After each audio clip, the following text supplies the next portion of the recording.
Loaded Sport. Does he sit second, man? No, I don't think he does. I think Kevin Keegan probably sits second. Oh God, what a scandal. Austin Eckler versus the Cards. Go and fuck the lot of you. I think Tom Naylor's going to be the nailed-on holding midfielder, so it's just who goes... Unbelievable. He's not even realised he said it. Hello and welcome to episode 61 of Loaded Sport. Tonight it is a big episode. For the first time ever, we've got the full squad in to break down and preview the season ahead. With us starting Loaded Sport back in November, halfway through the season, we have yet to sit down and discuss who we think will be promoted, relegated, who will shine and who will disappoint up and down the leagues, up and down the country over the next 9 months. Joining me to go through who we think will fall into those categories from the National League, ending with the Premier League. First of all, is a man whose team is back in the Premier League for the first time in many a year. Kempy, how are you, my friend? Many a year. We got relegated 2 seasons ago, you fucking bastard. I'm good. I'm good, thank you, mate. Yeah, how are you?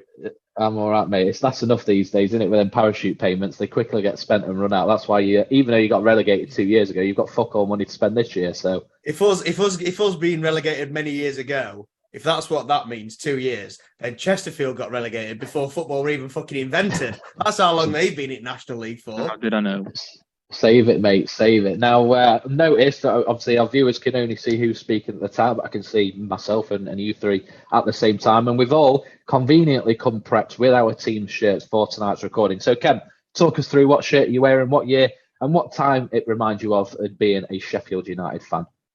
So this shirt reminds me of a very bad time as a Sheffield United fan, actually, because this was the shirt in the 2021 season when we got relegated bottom of the league from the Premier League back down to the Championship many, many years ago, as you say. But I loved the shirt, I loved the away kit, and I love the third kit, and it's the only season ever I've got the first kit, the away kit, and the third kit in the same season, and they're all beautiful strips. So looking forward to seeing what the rest of the kits are for this season back in the Premier League, because I might be investing in those ones as well, Dawson. But yeah, no, it's a good shirt, it's a nice shirt, it's one of my favourites, but it doesn't exactly bring back good memories. But we go again. Yeah, a lovely shirt with a side of PTSD. You can't beat it, can you? Can't. Next up is a man. I better go to him next, so we're not doubling up on the shirts. But he saw that me, Kemp, and Sam had a shirt on, and he chucked his camera off and raced to join in with the crowd. But Aggie, first of all, how are you, mate? And second of all, talk us through your shirt and your memories of it. Yeah, I'm good, thanks. It's the 2018-19 season when we were sat in the National League, as Kemp likes to remind me, was many a year ago. The player it reminds me of is Drew Talbot, who I was at the testimonial for just a couple of years ago. One of the players, the very few. A couple of years ago, it was 2 weeks ago. A couple of weeks What ago. is it with you lot with fucking time? Rick Tower. I'm losing my life here. It's been a I'm long losing week. my I've lost all life. sense of Is that time. Interstellar? Yeah, a couple of weeks ago, was it the testimonial for Drew Talbot, one of the few players that you can say always gives 110%. And yeah, albeit in not the league we'd like to be in. Go on. No, I'm just going to comment on that Drew Talbot note you just put there, because I actually went to the Drew Talbot testimonial as well. Chesterfield against Sheffield Wednesday in a pre-season friendly. And you mentioned there Drew Talbot gave it 120% every time he wore the shirt. It was his testimonial, and he didn't even get stripped, mate. So I don't know what you're talking about. He didn't even fucking come on. Right. He's still playing. That's the point of a testimonial. You're supposed to play. That's the point. Not everybody plays in a testimonial. Not if you retire through injury. If you give 110% every time you put the shirt on, you play in your fucking testimonial. Hey, if you retire through injury, give the guy some respect. So some respect. He's big. Who's big? He's got them memories. Sound like all right ones, I suppose, even though it wasn't in the National League, but can't all be good. And last, but as always, by no means least, Sam, you are repping another part of Derbyshire tonight. How are you? And talk us through what you're wearing. The best part of Derbyshire, I reckon. I don't know about you boys. This is Derby's last season, very last season. It's the one without the sponsor, so it's just plain black. Quite a unique look for football these days. Thinking of prime Barcelona, where we didn't bother with sponsors on shirt. This is obviously represents and reminds me of Hope. Hope's a very good word, yeah, because obviously beginning of last season, to be honest with you, these shirts they were scrambling to get these shirts out in time. to the public, because obviously the club was on its arse at the time, just coming out of that summer. Mr. David Clowes has come out and bought us, bless him, turned into a club legend overnight. And yeah, these are the shirts that season, first season in League One, first season when we knew we'd got a football club to support again. So yeah, means a lot, this shirt does, actually. I like it, mate. A great story. Now, I asked you lads to not come back to me and ask me what I was wearing, even though you can see I'm wearing a Chesterfield shirt. But the story of why I'm wearing it is going to link into our very first subject, our very first league. So the first league we are going to be discussing, lads, is the National League. And the first subject is who we think will be crowned champions of the National League and be the one team to get automatically promoted up into League Two for next season. And for me, I'm going first. My pick is Chesterfield, and I'm wearing the shirt that they will be doing that in this season. It is their new shirt that's just come out. They'll be wearing it this season in their home games, and for their away games where blue will suit. But this is the shirt that Chesterfield FC will be wearing as they return to the Football League, for the first time in 6 years. It's been a long road. I was actually at Chesterfield's, even though I wasn't going to games at the time. I was at their last league game at home. They played Northampton. It was 0-0. And it is the single worst game of football I've ever seen in my life. It was dull. It was boring. Nothing happened. It was absolutely terrible. But as we've discussed in the 6 months or 7-8 months now that we've been doing this show, I've been to a lot of Chesterfield games this season. I've got to call myself a fan now. And I've got to say, for Adam's sake, that we will be champions this season. So that is the story behind my shirt tonight. Kemp, we're coming to you next, mate. Give us your prediction for National League champions of the 2023-2024 season. Let's fucking go. I've got a sneaking suspicion that this one might be a clean sweep. I really, really have. But I'm going to go with the crest on both yours and Aggie's shirts. I'm going with Chesterfield this season to win the Vanarama National League. They've thrown the bucket, haven't they? They've got some real good quality in that side. Dobra was really one that stood out to me in the friendlies that I've seen. Looks like a real quality player, and I know they've got a few bits of quality in that side, especially for the National League. Got so close last season, cruelly losing in the playoff final. I'll not remind Ag of that. He'll get PTSD as well as me. But yeah, I'm going to join you there, Dawson, and say that the champions of the National League will be Chesterfield. And to be fair, I'll be very, very happy for them because it's my local club. So Chesterfield. You heard it there. It's his local club, and he decided to support someone else. So if he wants to slag anyone off that supports any other team, he's just as bad as you. Because they say exactly the same. Your local teammate. That's all that matters. Sam, they've not always been my local team. I'll just put that out there. Born in Derbyshire, went to college in Derbyshire, lives in Derbyshire. There you go. Anyway, we'll be here all night if we get into that one. Sam, you had a little nod on your head as Kent was saying we may have a clean sweep there. Are you joining the bandwagon? Yeah, you know what? I've tried my best to make a case for other teams in the league, and I really can't see past Chesterfield. So call this the kiss of death that I'm about to give them. But I think that I do think Chesterfield will win the league. I think they've got bags of talent up and down the squad. The addition of Will Grigg is exactly what they needed. We all said at the end of last season they needed that out-and-out striker. Dallas wasn't that sort of player. As good as he was, that wasn't him. Just an out-and-out striker, and I think they've got that in Will Grigg. It might take a while to bed in, but I think once he gets going, I think he's got at least 20 goals in him this season. So yeah, I think with him spearheading the lineup, I think it's Chesterfield's for the taking. Yeah, and before we come to you, Aggie, and close off the champions, I'll just put my input. I know it's easy for me to say Chesterfield will win, but you're absolutely right there with what both of you have said. They've invested heavily. Again, players like Will Grigg, Tom Naylor dropping down leagues. Naylor played nearly 40 games in the Championship last year for Wigan. They've got players like Dobra that Kemp mentioned, like Cole Clough as well. Plenty of players up and down the pitch that could and probably should be playing in at least a League Two level this year. They've got a manager of the calibre of Paul Cook, who's managed at League One before as well. So, yeah, this is the year. And my worry off the back of it is, especially now Sam's given them the kiss of death, if they don't go up, I'm really worried about what that means for the next 2 or 3 years, because it looks like they've really set up to go all in for this season with Wrexham and Notts County now being out of the way. And like you said, Ken, push Notts County so close. Thrown the book at it completely. So I don't want to put a downer on this. Obviously, this show because it's supposed to be hope at the start of the season. But yeah, you're absolutely right. They have literally put all their eggs into this basket of the season. I can't help but compare that sort of situation to what Derby did about 3 years ago when when the big Mel Morris chucked a load of money at Frank Lampard and a load of loan signings. Granted, it was loan signings, and it obviously all kind of blew up in our face when we lost in the playoff final. So yeah, it's one of them. It's a very fucking thin blade that you're walking across, and let's hope that you do it for your sakes. Yeah, definitely. And the only concern that I've got when it comes to Will Grigg is that his strengths compared to Chesterfield's style of play. I said it all last season. I said it loads when I went to watch that testimonial with Kemp. They aren't as directed as I think they could be based on the caliber of players they've got. They pass the ball around the box a little bit. They don't attack the channels as much. They don't get the ball in as much. We've got fantastic deliverers of the ball when it comes to crossing and set pieces. A player like Will Grigg is the perfect player to have up top to get the ball in the box.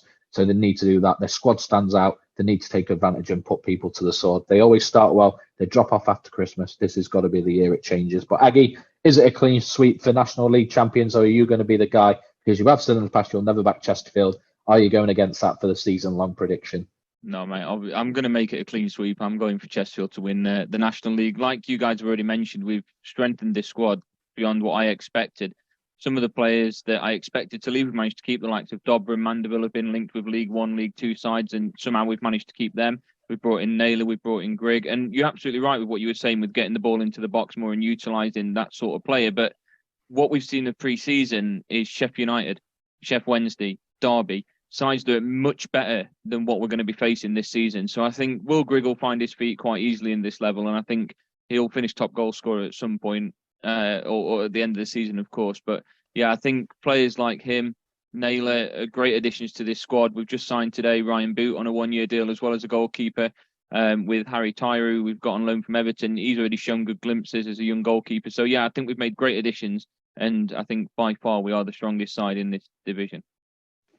That's fair. We could spend all night. I'm sure we'll cover less time with subjects, but you've got to give town a bit of time and a bit of love, haven't you? So next up is promoted teams. So assuming that, well, we all assume that Chesterfield will win the league. So who will be the other team that will go up with Chesterfield this season? And I'll go first. We've got an order in place, and I have gone for Oldham.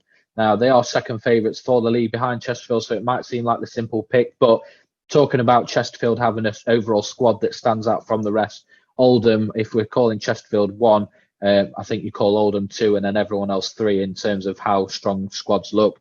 They've got some good players up and down the pitch. They've got a good manager in place as well, and I think they are the biggest threat for Chesterfield's quest to get promotion, certainly automatically. So yeah, Oldham are the pick for me. Kemp, who have you got going up alongside Chesterfield this year?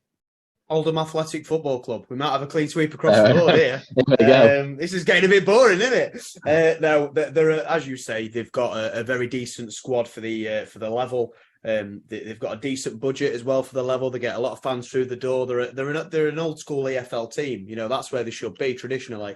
So yeah, for me, I think it goes Chesterfield. I think are quite far out in front in terms of the pre-season prediction. There were a few clubs that I considered, but the quite clear second, actually, in my opinion, is Oldham Athletic. I think the biggest thing that's going to hinder them and possibly stop them is the lottery of the playoffs, because in the National League playoffs, you know, as we've seen, anything can happen. Any given Sunday. Sam, who have you got going up alongside Chesterfield? So I'm going to pivot here from you boys. I had Oldham. I had at Dib. I had Oldham down for a long time, and I have literally changed over the last probably 10 minutes as I'm just having a flip through the table, and I've gone for Woking. Ooh, I'm okay. going for Woking as my promoted side. Obviously, they finished fourth behind Chesterfield in the National League last season. Finished on only 2 points behind them as well. When all said and done, there was quite a big gap between Woking and Barnet, the next place behind them. So, yeah, I'm going to back them to push on and get promotion this time round.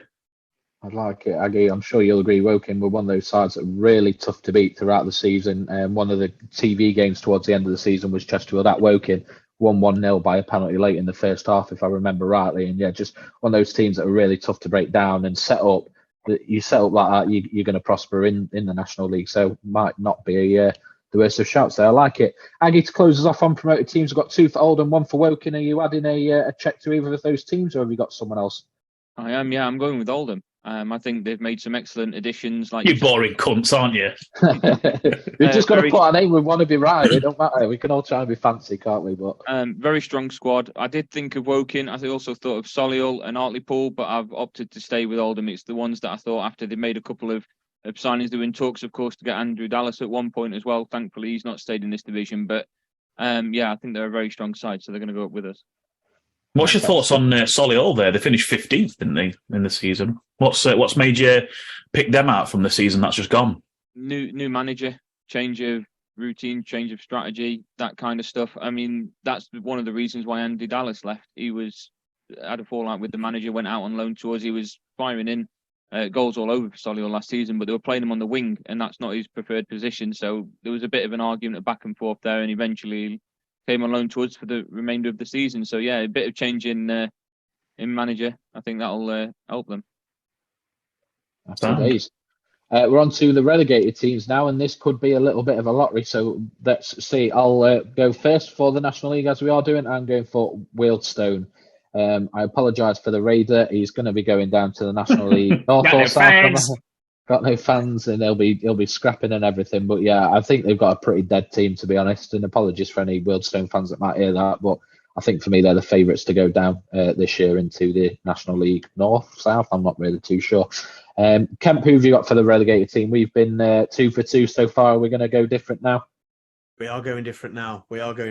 I am going with Oxford City. They finished third in the Vanarama National League South last season. They managed to win the playoffs. As we've seen from our exploits in the North-South playoffs, the standard at that level is not the best. And unless you're a side that's got a decent fan base behind them, and a lot of Phoenix clubs tend to do quite well when they come up from the North-South areas. But I think it'll just be a bit of a bridge too far for Oxford City, unfortunately. 4 relegation places in the National League. There's a lot of teams get relegated. And unfortunately, I think Oxford City will be one of them. Bit of a step too far. There we go. Sam? Yeah, similar logic to Kemp in a newly promoted team. I've gone Kidderminster Harriers. Ooh, I thought a bold prediction or a mention might be you thinking they do all right. But No. We watched that Alfreton game, and it was a shocking game. And I think we all come away there saying that Alfreton were probably the better side over probably 80 minutes of the game. They probably had more chances. They scored after about the first minute, if you remember. I think probably 20 seconds. And it was it. It finished 1-0. Yeah. And after that, Alfreton pretty much had all the chances, and it was a shocking game, don't get me wrong. I just think if they're going up a level and Alfreton are again as good a game as they did, then I can't see them lasting. They finished 6th as well, let's be fair. So similar reason to Kemp, obviously he's at his 3rd place. I'm going at 6th. So I can't see Kidderminster doing a lot in the National League this year. That's fair. And Aggie, are you jumping on someone's bandwagon, or have you got a 4th team to put in the mix for relegation? I've got a 4th team. I think they're all good shouts from you guys, and I'm going to go quite controversial with mine. I'm going to go with Southend, of course, struggling, aren't they, at the moment? And I think it might be a bit of, people see it as, it's a brave shout to get it correct because they are struggling and they might even have to take points, deductions, that kind of stuff. But I think with everything that's going off the field at the moment, besides when you're struggling like that, just struggle on field as well. So I've gone with Southend. True. Yeah, it's true. It's not a pick that you want to make there, certainly, but unfortunately it's a logical one at this point. It definitely is. And to be fair, it's a stupid reason, and I will make it very quick, but I was Southend on one of my Park to Prem saves on Football Manager once upon a time. So I do like to keep an eye on Southend. And I noticed they have got the certificate so they can play in the National League this season. And I think with the squad that they've got and the players they've managed to retain, I think they would stay up. But Adam, you make a really good point there in the sense that if they do have points deductions and stuff, they really will struggle. So I think that one all depends on points deductions. But Adam, good shout. I didn't think about that. Good shout. I'll tell you what, lads, like you said, Kemp, 4 teams are relegated from the National League, and we've picked 4 different teams. That'll be a TikTok clip at the end of the year if we can land all 4. Imagine.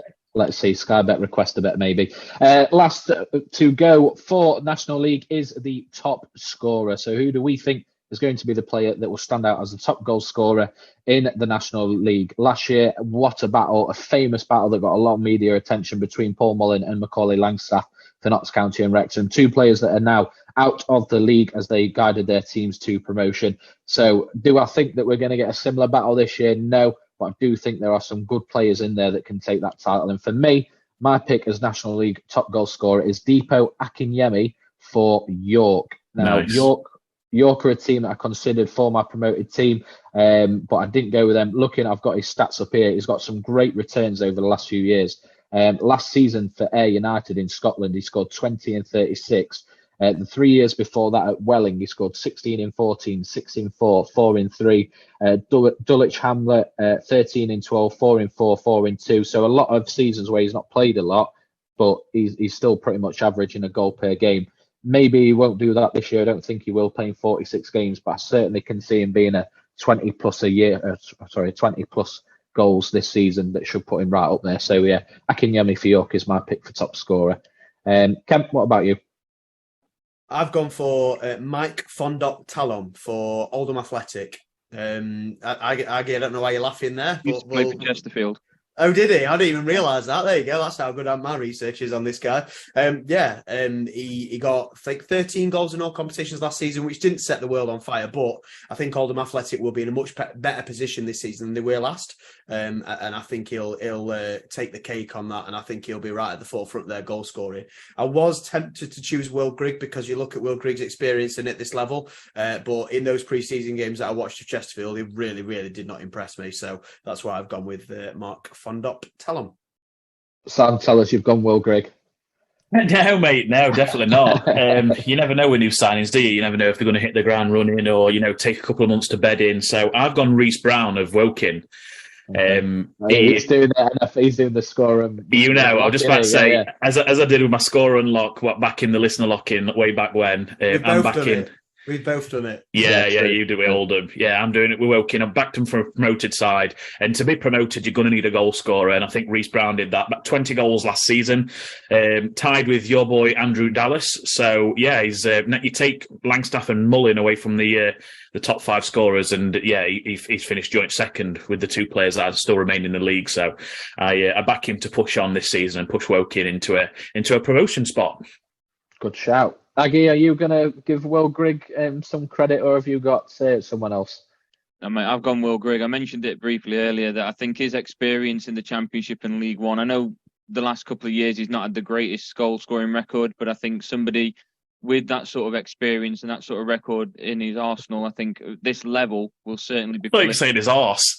You could say that word, because the second reason I've chosen Will Grigg is I've got a saved image as well of Gaz, who has agreed that if Chesterfield get promoted and Will Grigg finishes as top goal scorer, he will get a tattoo of Will Grigg on his arse. Yes. That were a wonderful segue, weren't it? We're almost like I knew. Beautiful. Fantastic. That's not scripted, that. Unbelievable. So, with Will Grigg. There we go. So you three have gone for the promoted team and top goal scorer. Let's see what happens. Well, that's National League, lads. Done and dusted. That's one league out of the way. All rooting for Town, I'm sure. Me and Aggie a bit more, but it's going to be a long 9 months ahead. Let's see what happens. On to League Two. Now, this is the only league from the 5 leagues that none of us have got a little bit of an interest in when it comes to supported teams. I haven't got a League Two team yet, lads, because I've not got my hands on the new Wrexham black shirt yet, so I can't say I'm a fan as it stands. But Kemp, you're going to kick us off on the League Two section, mate, for each of the subjects. So kick us off with who you think will be crowned champions of League Two. Lovely little segue once again from there, you there, Dawson. I think Wrexham will be champions of League Two when it's all said and done. I think they'll go back to back. I don't think a team have done that for a very long time. Listen, they had an unbelievable squad in the National League. Let's not get it twisted. That side that they had in the National League would have beaten most League Two teams last season. They came to Bramall Lane for the FA Cup. We narrowly managed to scrape a draw away from home. And then they come to Bramall Lane for the second leg in FA Cup, and we beat them handily, but they were really, really good. They're a really decent side, and with Paul Mullen retaining Ben Foster and a couple of additions as well, they've added a centre back from Huddersfield, so not to be sniffed at in League Two. He's had a tough paper round, hasn't he? Bless him. Certainly has, but I think it'll be an easy season in results wise for Wrexham, and I think they'll go back to back and win League Two. Sam, you're up next for the League Two champions. Yeah, I think I'm going to go Stockport. You blank stare there. Are they still in league? Yes. Yes, they lost in the playoff final, didn't they? Yeah, Correct. and there was that's where I've got it from. Sorry, you panicked me there. Yeah, I'm going to go Stockport. To be honest, as you've said, I have got absolutely no dog in this fight in League Two. League Two is the league that I know absolutely least about. So I'm not going to go into massive detail as to why I've picked Stockport, but yeah, I'm backing Stockport just from the fact that they made the playoff final last year. So I think it's only natural for them to take that next step and push on for the automatics this time round, and obviously crown them as champions. There you go. Aggie, you're up next, mate. Champions of League Two. I've taken a similar sort of thought process to what Kemp's gone for, but I've gone for Notts County to win the league. I think they, again, similar sort of story to Wrexham, wasn't it? Both sides, we said last season, could easily compete in League Two. And I think with the addition of McGoldrick, and we saw what he could do with Derby, he's still got legs on him and to be able to perform. Unbelievable. Did you see his goal at Impact Arena in pre-season? No.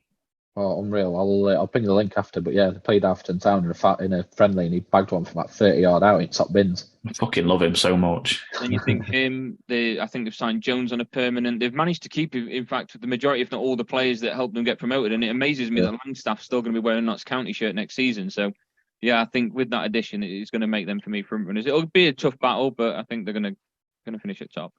Yeah, I think it's only really Ruben Rodriguez that's their major loss, isn't it? So yeah, that's fair. Obviously, the natural or the go-to picks are Wrexham or Notts County. I personally think Notts County finish above Wrexham this season, but I, like Sam, have gone for Stockport as my champions of League Two. That's what the little wry smile was for. It was, yeah. I thought I'm going to be the one here, but apparently not. But no, completely agree with you, Sam. It's not like I've got vast knowledge of League Two. I did watch them in the playoffs last year, and I think they've got enough to come back from that playoff final defeat, similar to Chesterfield, and win the championship in League Two this season. So I will go for Stockport as well. Promoted team, Kemp, who have you got? There's 3 promotion spots, it's 4 in League Two, isn't there? So plenty to pick from, mate. Who have you got getting promoted in League Two? Stockport County. Yeah, just missed out on top 3, as you boys mentioned, and lost on penalties in the playoffs. Very, very close game. I thought they were going to win. I picked them to win, but I think they'll get promoted this season, either second or third. I don't even think they'll have to rely on the playoffs, to be fair. They've got a good squad, some good additions, a really well-run club. So it's a bit of a no-brainer for me that Stockport County will be promoted. That's fair. And just to point out for anyone that's listening, I might argue it, a promoted team, they could be champions, they could go up automatically, they could win in the playoffs. It's just a team that we think will get promoted, just to clear that up. Sam, you went Stockport for your champions. Kemp's gone for them to be promoted through whichever way that is. Who have you got going a similar route? Yeah, I've gone Wrexham for my promoted side. For all the reasons that Kempy backed them as champions, I do think they're going to come right out the gates. They're going to take, a good. I think they could comfortably. Last season they could have comfortably be at least half of the League Two table. So I think they're going to come in. They've got the pitch. They've got the infrastructure now. They look like a League One outfit at the minute. To be fair, are going out there anyway. So yeah, I'm going to back Wrexham to do the double bounce and go straight up into League One. That's fair. Aggie, who have you got, mate, for League Two? Same as Sam, I've gone with Wrexham. I think they're still a very strong side from what they had last season, and I don't think that's really going to change much. I just think Notts County have made better additions than what Wrexham have over this off-season, so I think I'd probably put Notts County above them, but I think Wrexham is still a very strong side, and I think they're more than capable of getting themselves back-to-back promotions. Did you back County to win the league? Yeah. So you've backed County and Wrexham to both double bounce up to that's got to be unheard of, hasn't it? Is that unheard of? They're up there, mate. They're the two favourites for the league. I think both of them, they performed. Stats unheard of. I don't think ever 2 teams have come up from National League and then been the first and second favourites to win League Two. Crazy that. Yeah, built some very good sides. And I said last season, didn't I? Even if it was us that went up, any of those 3 sides could all hold their own in League Two. And I dare say the same. The additions that both sides have made have only helped them. And I think Notts County and Wrexham could go back to back. Like it. But yeah, Sam, like I said, the first and second favourite was the bookies, which if anyone knows if that's ever happened before, let us know. It'll be interesting. Look, we've all said League Two is the league that we're not too sure on, but similar to the National League and the media attention it got last year, with Ryan Reynolds and Rob McElhenney coming in, it'll be the same for League Two. So I'm sure over these next 9-10 months we'll learn a lot more about League Two. Up next is me. Sorry for promoted team. Nearly skipped past that, and I'm going to bring another team to the table, and it is going to upset some people. It's the franchise MK Dons, a team that got relegated last season for reasons that I'll go into again shortly in another category. But again, a lot of attention on Wrexham, a lot of attention on Notts County. It'll be fantastic if they can both go up, but there is 4 spots. So even if Stockport go up, if Notts County go up, if Wrexham go up, there is still 1 spot, and it is usually a bit of a surprising one. So I think MK Dons are fancy to get straight back up after their relegation last season. Kemp, you gave me a little bit of a weird look there, mate. Tell me why, and then tell us who you've got for being relegated. No, I think it's a little bit biased as my head office of where I work is in Milton Keynes. And I speak to people that are Milton. Let me just get rid of that. Sorry, I've got the tablet in front of me. And I speak to people that are MK Dons fans, or that not necessarily fans, but people that live near the area. And they're constantly saying that the owner, the chairman's not interested in investing on the pitch. All they're interested in is bringing different sports there, different commercial revenues there. And while ever that chairman is in place at MK Dons, they'll never do anything. So maybe that's just me looking at a local's frustrations and taking too much out of it. But yeah, I think that's a bit of an outsider pick there, Dawson. But, you know, if it works and it comes off, then that's all that matters, isn't it? It certainly is, mate. But clearly you've got more inside knowledge, because I didn't know any of that. So maybe if I'd have heard that 10 minutes ago, I might have changed my mind. But it's out on the record now. What can you do? So, yeah, Kemp, give us your relegated team for League Two. Who's dropping down into non-league football this year?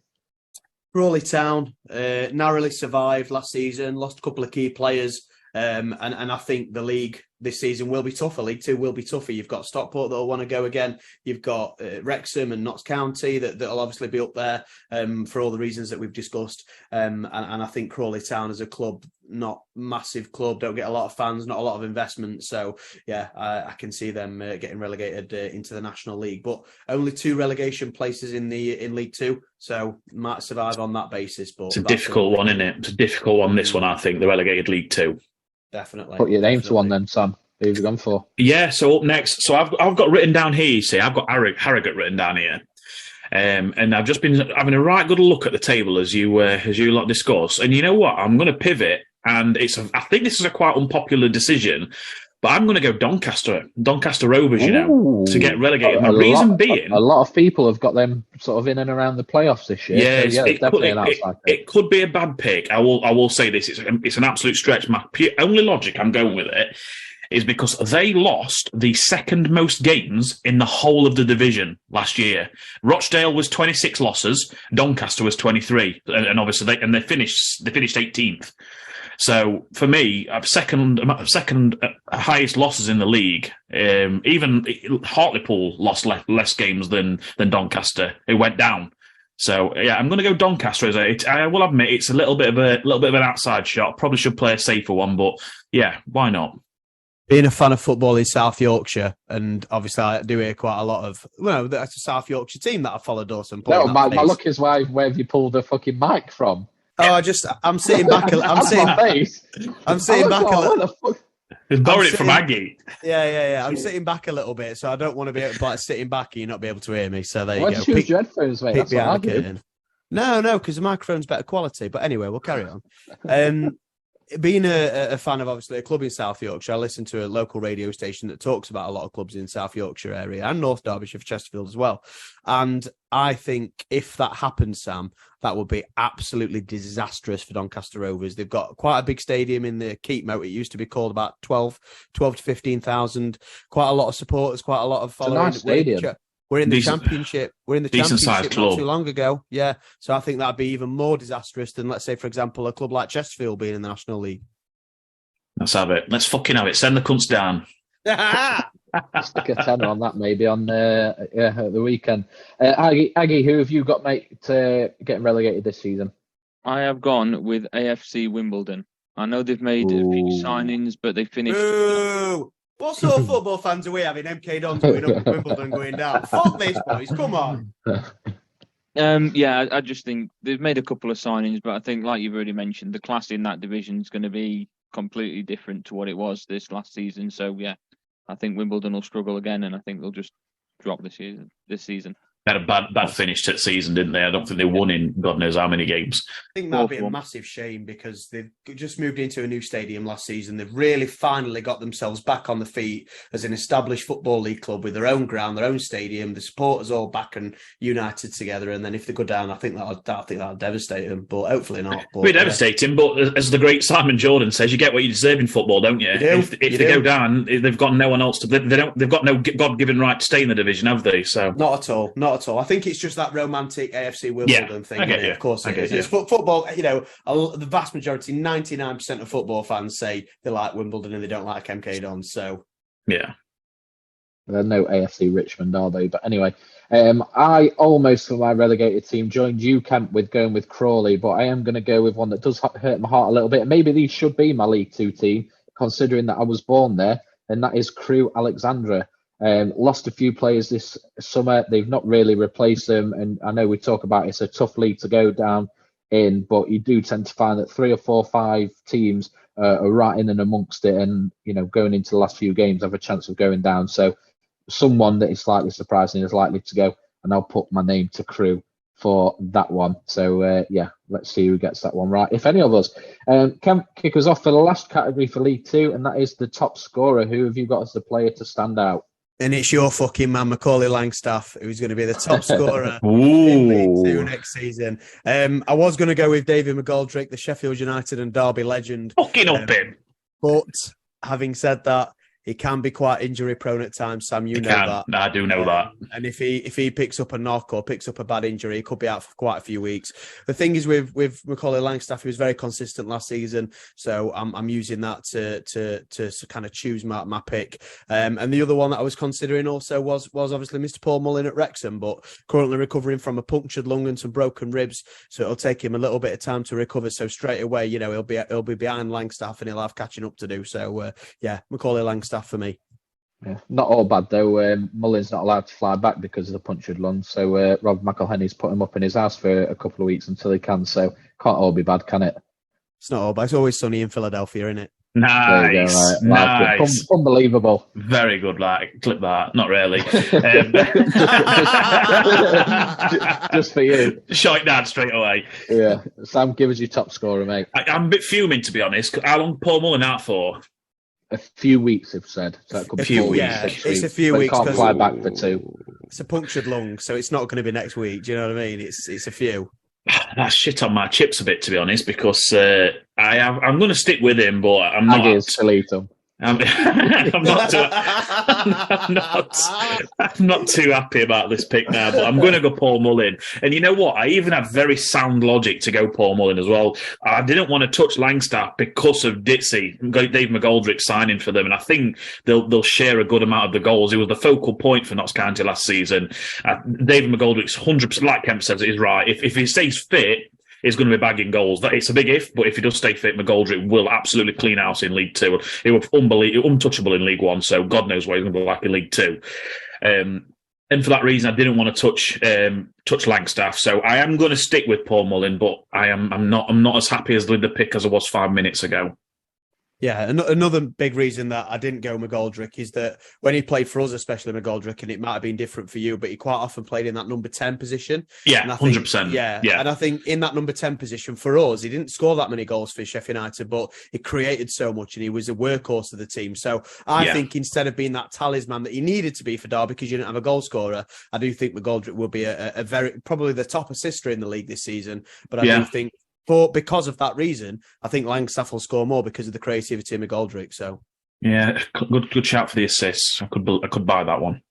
Aggie's nodding along like that's some really sound logic that he's hearing. Is that leaning into anything that you've predicted for top scorer? I've gone with McGoldrick as top goal scorer.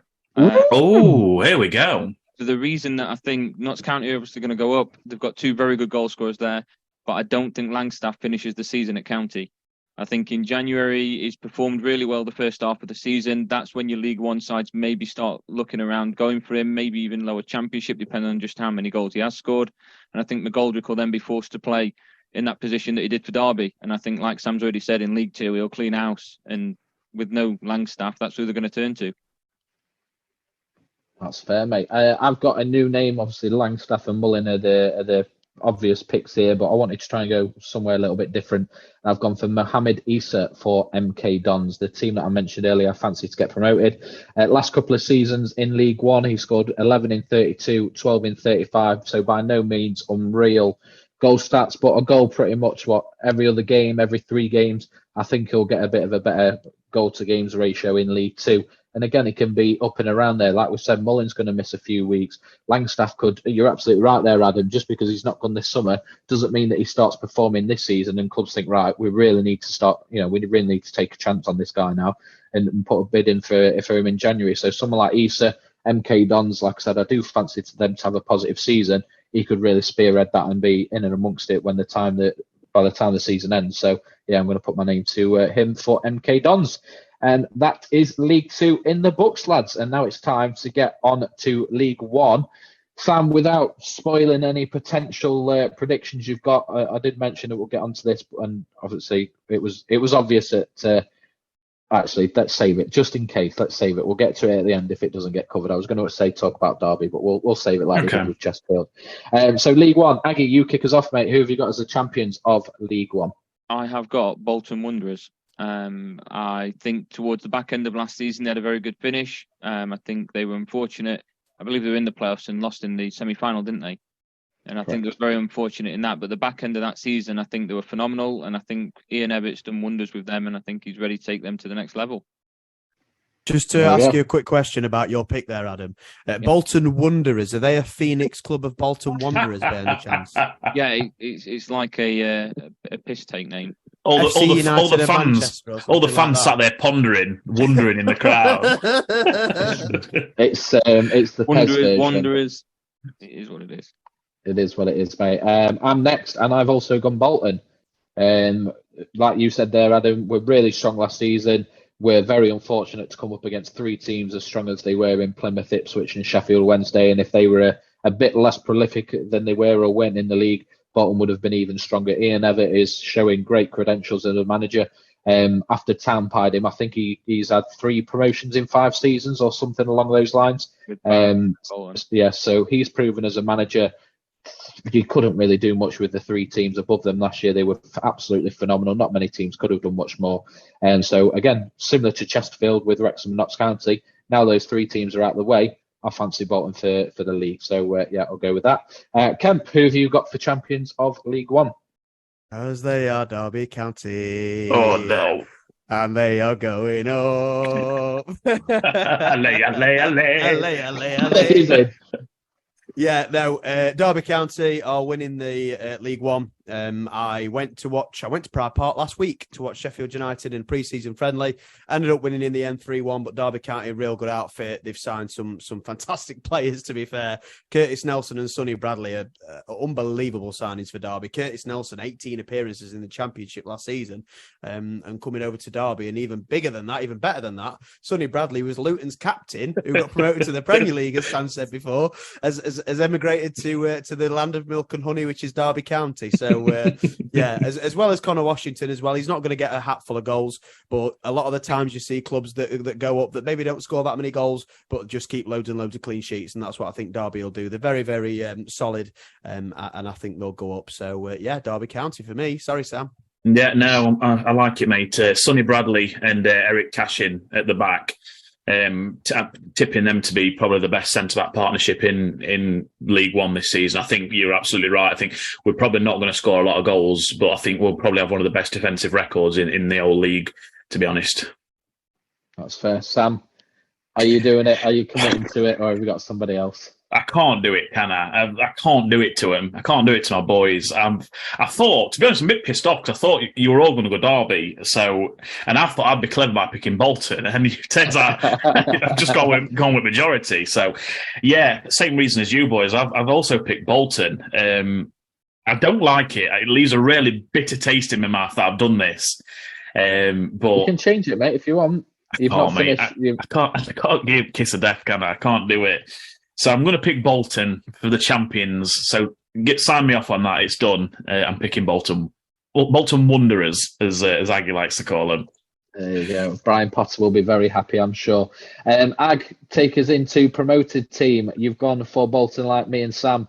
Are you giving Derby some hope, or have you got someone else on your radar? I have gone Derby to get promoted. No, come on. I think, like you already said last season, there were some sides that were just a cut above everyone else, and I think Derby, for a large part of that season, were, and I think they just let it slip a little bit too early on in the season. So I think if they can keep that consistency throughout the season, I have them as front runners, and I think they could probably get automatic promotion behind Bolton. Interesting. I'm next, and I've not gone for Derby, Sam. That will come in the next category. Relegated. Joking. Fucking hell. I wondered if you'd pick up on it. I've gone for Oxford United. Kent went for Oxford City to be relegated in the National League due to what's going off. And I think Oxford United have gone a different route. They've strengthened. They've signed Ruben Rodriguez from Notts County, who is a fantastic signing. One or two other really strong signings as well. Again, good back. Oxford were fucking shit last year, mate. They were fucking wank. They have maybe so, mate, but that doesn't mean they're going to be shit this season. Like I said, they've made strong signings. So again, there's always that team that pre-season is 20-1, 25-1, 33-1 to get promoted and gets automatics or goes up through the playoffs. And I think Oxford are in with a shout of being that team from League One this season. So yeah, I'm going to go Oxford to be promoted. Kempy, me and you seen Oxford last year. That were opening game, Derby Oxford. They couldn't have scored in a month of Sundays, could they? No, it was they were bad, I must admit. But that Dawson says, these things do change. They can change over the course of a season. So all the best to him. I don't agree, but all the best to him. Good luck with that one. You're up, mate. Who have you got being promoted? Well, I'm feeling very curious all of a sudden. I feel like I'm wondering something. What are you wondering? I'm wondering if Bolton Wanderers are going to get promoted, and I think they are. Playoffs last season, lost in a close two-legged affair with Barnsley. Added some real quality from the Championship and even above, to be fair. Got rid of some dead wood, let a lot of players go on freeze, and I think Bolton will really make a go of it this season. A really, really good fan base, a solid club, and really, let's be honest, they do deserve to be in the Championship or higher. So, say deserve. I don't like it when people say deserve. Yeah, I don't like that, but their fans and the club and the stature of the club, they are a traditional above League One level club, and I'm hoping that they get there next season. So Bolton Wanderers are going to get promoted. Aggie traditional. Yeah, I was just about to say I was at the what's it called now? University. We'll call it Reebok Stadium because down at the Reebok. It's down at the Reebok. Down at the Reebok. I was there a couple of months ago. And it is a proper traditional old school stadium. Like it screams. Got character on it. It's got character. Yeah. It's got an that's aura. Interesting. See, that's interesting that you say that because it was one of the first stadiums that I can remember that was like a dome shape. For you to say that it's an old school atmosphere, a lot of the time, often when I've been to these stadiums that are like domed, like Emirates or something like that, they tend to lose out on a little bit of that atmosphere. You don't get the same atmosphere as you do get at like a Bramall Lane or something like that. So interesting you say that. And if we do get Bolton Wanderers in the Cup next season, I'm sure I'd love to go and see what that's all about. To be fair, mate, just before we go on to Sam for his promoted team, I was there to watch Pink, not a football match, so the demographic was definitely different to what it would have been when you were there. So. Atmosphere were fucking booming. Atmosphere were booming. Hooligans mobbing up for Pink away. Yeah. Pink away. The demographic and average person was definitely different to when you were there, so that's probably why. But anyway, Sam, you didn't want to go and give Derby the kiss of death as the champions. Are you going that far with your promoted team, or are you doing it? I'm still doing it, mate. I'm picking Peterborough United as my promoted team. They had a pretty decent finish to the season last year. They held us out of the playoffs. I think they've got probably the best striker in the league for me. Still, I was surprised he still stayed there. I thought he was going to probably leave in this summer, but he's still there. So I've got every reason to believe that Peterborough will be one of the promoted sides. Now, don't get me wrong. I'm not saying Derby don't mean that they can't also go up because, as you say, there's 3 spots to go up, isn't there? So who knows? Who knows? They could take that 3rd spot for sure. Aggie, I've gone complete wrong way around there, mate. You were meant to go last, so I apologise. But Aggie, who have you got for your? Where are we? Wait. It's fine. Relegated. We're fine. For some reason, I was looking at mine and I thought that's what you just said. Are you fucking pissed? I'm not, mate. And it's the one fucking week. I'm not having a rum or a beer. I've got fucking fizzy orange. Bloody Fucking hell, hell, man. I don't know what that says, that I can't get it under control without a drink. What's happening there? Anyway, Aggie, relegated teams, kick us off, mate. Who's going down? I've got Oxford. I know it surprised me when you'd gone for them. I know they've made a couple of signings, but I think, as Sam and Kemper already said, they were poor last season. I think from what I've heard from a lot of people is they didn't really perform well throughout the entire of the season. That's why they finished just outside of relegation. A couple of signings, I don't think it's going to make too much of a difference, to be fair, and I've got them going down. And of course, with 4 teams going down. Go on, Kemp. Well, one of you's going to get it fucking wrong, aren't ya? Fucking one he is.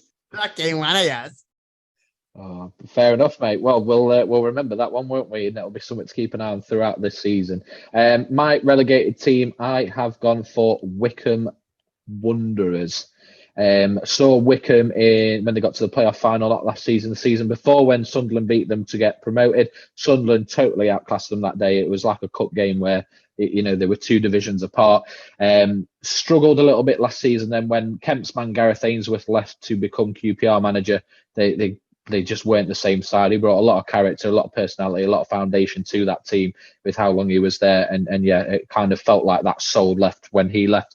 So I think they'll struggle this season. And like you said there, Eggy, there's 4 teams to go down, so that's a lot. So plenty to pick from. And I think Wycombe will be one of those teams. Kemp, who have you got, mate? I've gone for Carlisle United. They squeaked past Bradford in the playoff semi-final, and then by the barest of margins, squeaked past Stockport in the penalty shootout. They've brought in some players, but a lot of players have left. And I think the jumping level to be competitive at League One, I think it's going to be a bit of a struggle for them. Like I say, they got out of League Two by the skin of the teeth. And I do think it's not as good in terms of quality this season, League One, but I think it's going to be more competitive for places. So, Carlisle United will go for me. That's fair. And Sam, closes off on the relegation to League One. To sign off... we've not done scorers yet, so we're not signing off League One just yet. But I'm going to go Bristol Rovers. I think they had a pretty poor end to the season last year. They've always been... It's one of them teams, aren't they, Bristol Rovers? You always kind of class them as a League Two team. They're always there or thereabouts, yo-yo in between the 3 divisions. I don't know if they've been in the National League over the last couple. Fair, mate, if you'd have asked, I'd have thought they were in League Two. I didn't realise they were in League One. Exactly, yeah, exactly. Everyone you're just associating with League Two. So get them back down where they belong. Get them back into League Two. That's where they're most comfortable, I reckon. That's fair. Aggie, who have you got as the top scorer for League One next season? I have got who Sam thinks is the best striker in League One, and I've gone with Clark Harris of Peterborough. I think it's 58 goals he's scored in the last 2 seasons he's been in League One. I think that was separated by 1 season in the Championship. He just keeps proving that he's too good for this level. And I think with Peterborough just missing out of promotion last season, I think he's going to take them up. That's fair. I have got Dion Charles for Bolton. He was a player that a couple of times last season I backed as my scorer. Ray's son, isn't it? Ray's son. Yeah. Delivery there was brilliant. Dion Charles, I think if Bolton are going to push on, that means he's going to push on. He's proven in that league already. So, yeah, I think he's primed for a top scorer candidate. Kemp, who have you got? I have gone for Clark Harris. Copy and paste what Aggie says. Copy and paste what Aggie said. Clark Harris for me. Copy and paste what Aggie said. That's fair. Sam, you seem fuming that you think you've gone for a minority pick again, and then No, I have picked it, but I went under the illusion that it were a minority pick. I'm well aware is the consensus. He was the top scorer last week's season with 27 goals, so it's not like I'm finding a fucking diamond in the rough. Finding a young player who's primed for greatness like Gabriel Jesus. Not like there it is. Fucking hell. Not like that time Paul Ince come back to Derby scouting department saying, "Hey, have you seen that Kylian Mbappe? He's quite good." when he was just about to leave Monaco to go to PSG. So Johnson Clark Harris for all the reasons above. 27 goals in League One last season. Gobsmacked is still there. I've got them to go up as one of my promoted sides, and they're not going to do it without him firing on all cylinders. So he's my pick. That's fair. And before we move on to the Championship, Derby are your team. You only really mentioned them by saying just because you've not picked them for your champions or promoted team doesn't mean that they won't go up and you don't want to give them a kiss of death. But before we move on to the Championship, what are your honest thoughts on what Derby will or won't achieve this season? I think we'll push on this season. I do. I do expect us to compete for an automatic spot. I must admit. I think last season was better than what probably every Derby fan would have wanted. A realistic Derby fan. I was absolutely dreading just dropping like a stone into, end up in National League in the next 5 years and things like that. We didn't do that. We steadied the ship, completely new team. We've lost a couple of players. Obviously, we've lost McGoldrick, who was our top scorer last year, so that's a massive blow, and we're going to struggle to replace that. We haven't. The simple fact is we haven't replaced that production. I can't really see where that's going to come from at the minute. Connor Washington is not the answer for me. James Collins is going to have to step up. We signed him last year. It was very, very mediocre last year for us.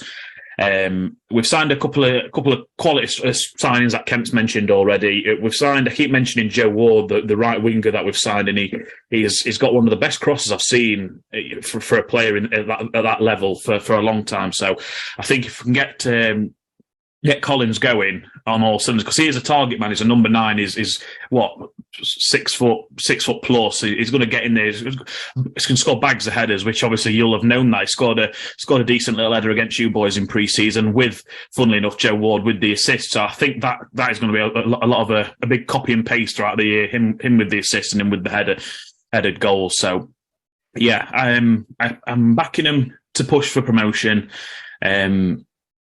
Whether we'll get it at the champions, I'm not quite sure. But yeah, it's fun to have a football team to back in it.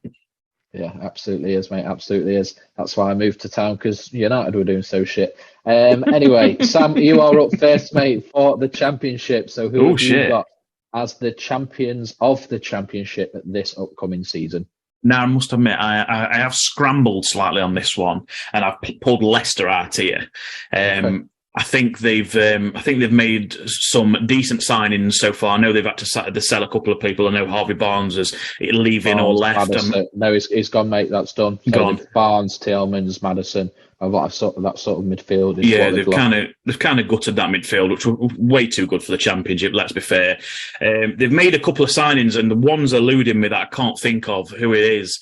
They've spent a good amount of money on. Who is it? It's not. I can't think. It's gone. It's gone. There's a Leicester signing that they've signed over the last month or so, and he was the reason why I backed them to go. I think they spent about 10 to 12 million on someone, and I think I said that's an outrageous amount of money for a championship team to spend. But that's obviously is it Harry Winks or Mavididi from Montpellier? No, I think it was Harry Winks. I think Harry Winks is an excellent signing at that level. So yeah, I'm going to back Leicester as champions. That's fair, mate. That's fair. And I think a stat that I saw was that for a long time teams were going down and then struggling to get back up. But I think it was 6 out of the last 7 seasons the champions have been a team that had previously been relegated the season before. Yeah. I think that sort of myth or struggle is starting to go out the window. But Ag, you're up next, mate, for the championship. Who have you got winning? I have gone with Leeds United. We'll let Leeds come, don't we? Yeah, I think that's going to be a bit of an unpopular opinion, but I think that's uninspired. Pick me that. I think they're still quite a strong side. They haven't lost too many players, if I recall. And I think I know the Championship's a difficult division, so it's going to be tough to call anyone that's going to go up this season. But I think Leeds will go up as champions. I was talking to a Leeds fan the other day with Kemp at the Star, little Bezza, as we know him, Liam Bestwick. And he didn't sound too confident for the upcoming season. And he's always, obviously, Dawson, you know him, he's always been fucking so high expectation for Leeds. They're going to win. They're going to go up every year.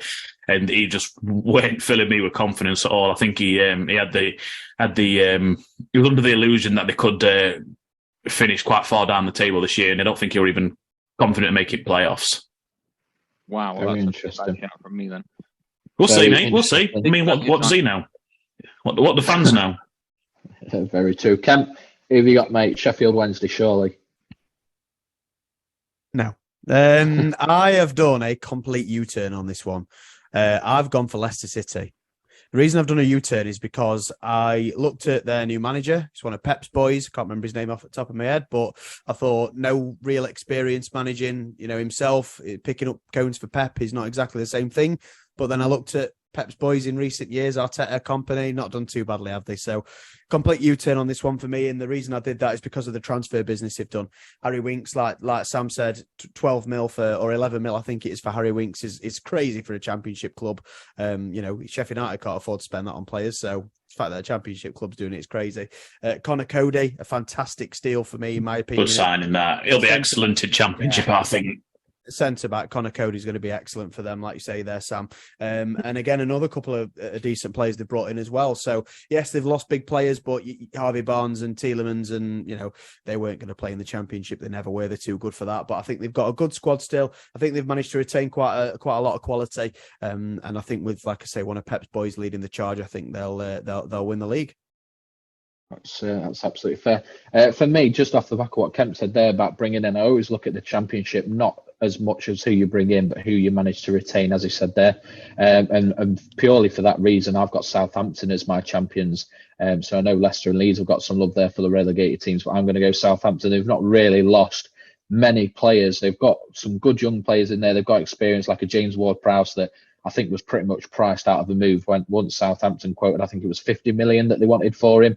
Nobody's going to pay that for a player coming out of the Championship or that's due to play in the Championship. So, yeah, they've retained a lot of that quality. Not bought huge amounts in, but I don't think you need that. I think the key is to retain as much of a strong squad as you can. So, yeah, Southampton get a bit of love from me there. Sam, who have you got for a promoted team? Yeah, right off the back of that, I'm going to also go Southampton for my promoted side for everything you've just said. I think they've retained all the players. They've got a decent striker there at Southampton, and yeah, I'm quite confident in Southampton being one of the teams to bounce straight back. Yeah, I think the only real player, they've not really lost anyone yet. I think it's been announced today that Newcastle will be signing their right back, Livramento. That's right. Who's a pretty good sign. They've lost Salisu as well. That's a big one. Yeah, that's fair. For the most part, I think he's linked with West Ham as well, isn't he? Ward-Prowse. I think Ward-Prowse is heavily linked with West Ham at the minute, and I can't see him being there to start the season, to be honest. That's fair. Championship up next is promoted team is Aggie. Up until about 4 hours ago, I did have Middlesbrough, but recent transfer activity makes me believe that that's not going to happen. So I am going to join what you and Sam have said, and I'm going to go with Southampton to get promoted. Similar sort of reason, they've managed to keep the majority of that squad, the strength that they've got in the core of that squad. So I think they're going to be up there to go up. Sorry, I thought you were shaking your head then, so I thought there was something wrong with what I was saying. Nothing wrong, mate. It's your opinion, so can't be wrong. No, I thought you were going to make a comment on it. That's fine. So, Kemp's made it on like nearly every prediction I've made. So, yeah, because you're fucking wank, mate. We'll see. Some of them are the same as you. But yeah, because he's wank. Point proven. Exhibit A. Is that it, mate? Nice one, brother. That's it, yeah. Just radio silent. I'll go then, shall I? Cheers for that, radio man. I was supposed to introduce you. Yeah. Cheers, mate. It's my time now, mate. I'm going with Sunderland to get promoted. Ooh. Sunderland are a 20-1 shout, so I might have to have a quid on this. It's a bit of a long shot, but they've brought in that Nathan Bishop from Man United, really, really good young goalkeeper by the looks of things. And they've brought in some good young players with top flight experience. So got close last time, and I think this time they'll seal the deal. So I'm going to go for Sunderland. How are the lads?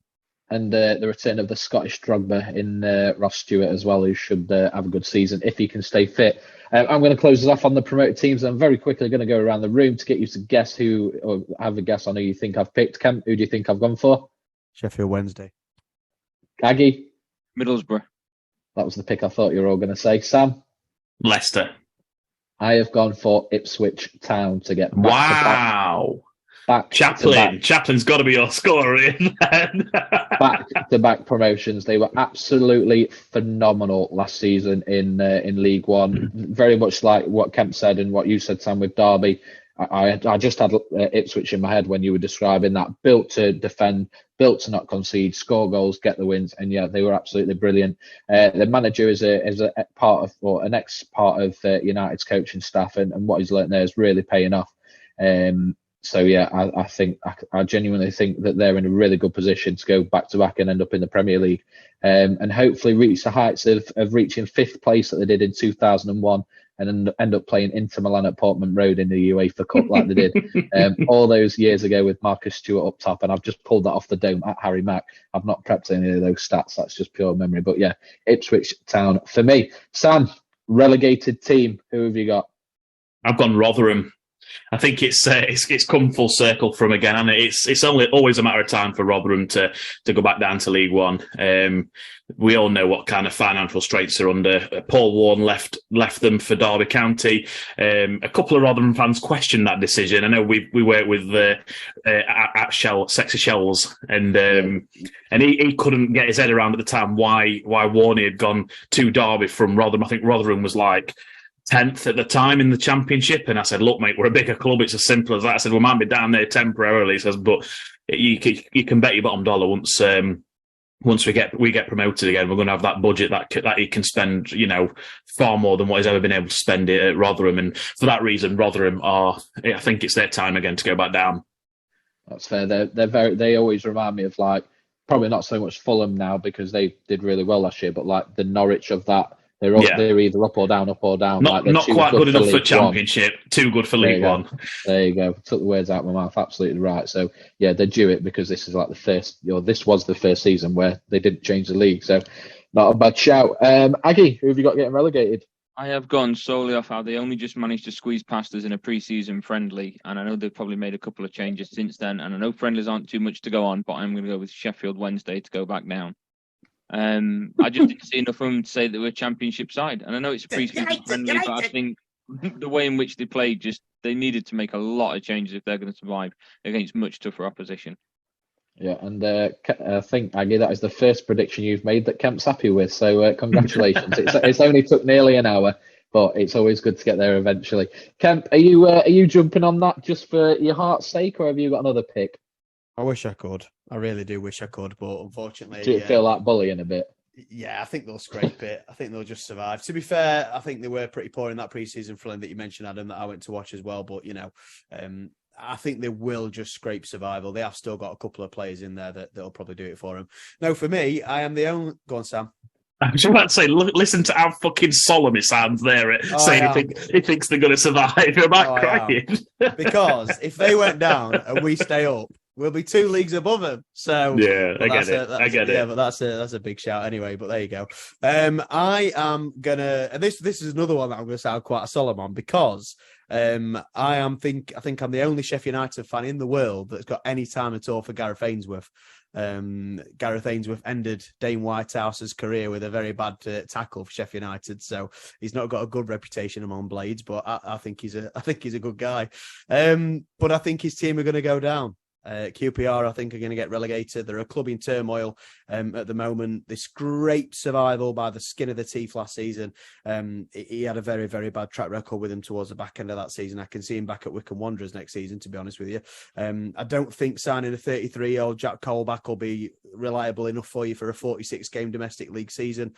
So I think QPR are going to get relegated this season. And fuck you, QPR. And segue onto that. Fuck you, Sheffield Wednesday. They're my team to go down. Wow! Surprising. You're not normally one for a promoted team going back down. You normally always back them to push on a bit, but that surprised me. That the Darren Moore saga, I agree with Aggie. Outrageous. They weren't great in pre-season. I just think, similar to Rotherham, that gap I think is not quite ready yet. So Championship's going to be strong. It's going to be competitive this season. I think Sheffield Wednesday will be just below the rest, and they'll go straight back down.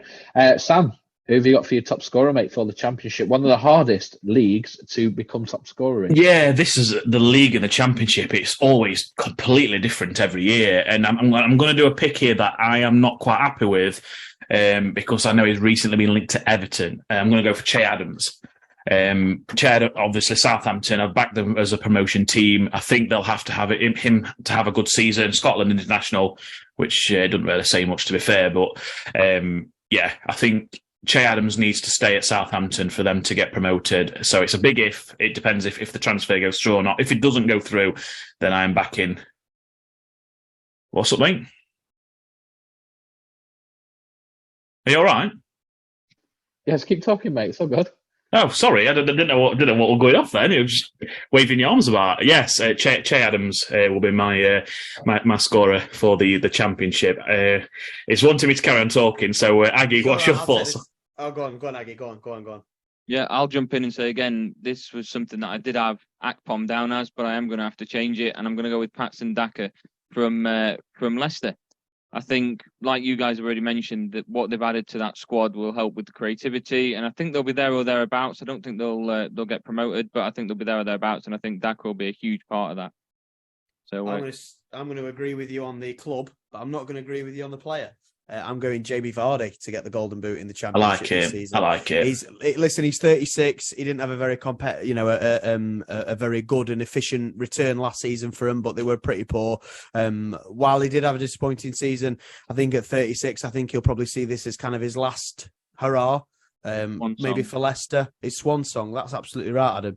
And I think he'll want to do everything he possibly can in his power to fire the Foxes back to the Premier League. So I'm going to go with Jamie Vardy. Although he's 36, he don't play much anymore, though, does he? He don't start as much. He didn't last season. I mean, well, to be fair, you say that, but I think he got something like 36 appearances for Leicester last season, so he still did play quite a bit. I just think he went miss. I think he just fucking went missing, to be honest with you, mate. But Jamie Vardy at Championship level, surely he's going to get a hatful. Surely. I hope so. I like him.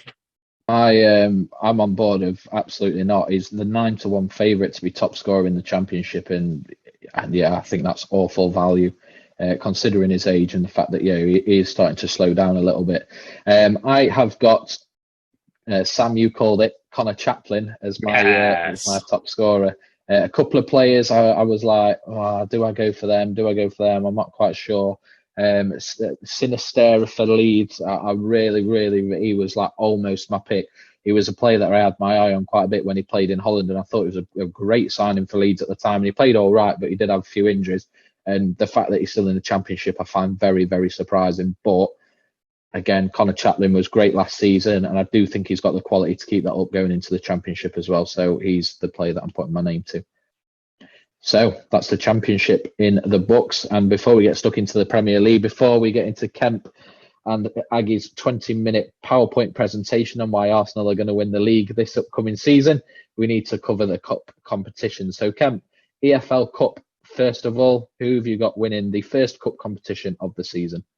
Man City. They've had a stranglehold on the competition before last season, to be fair.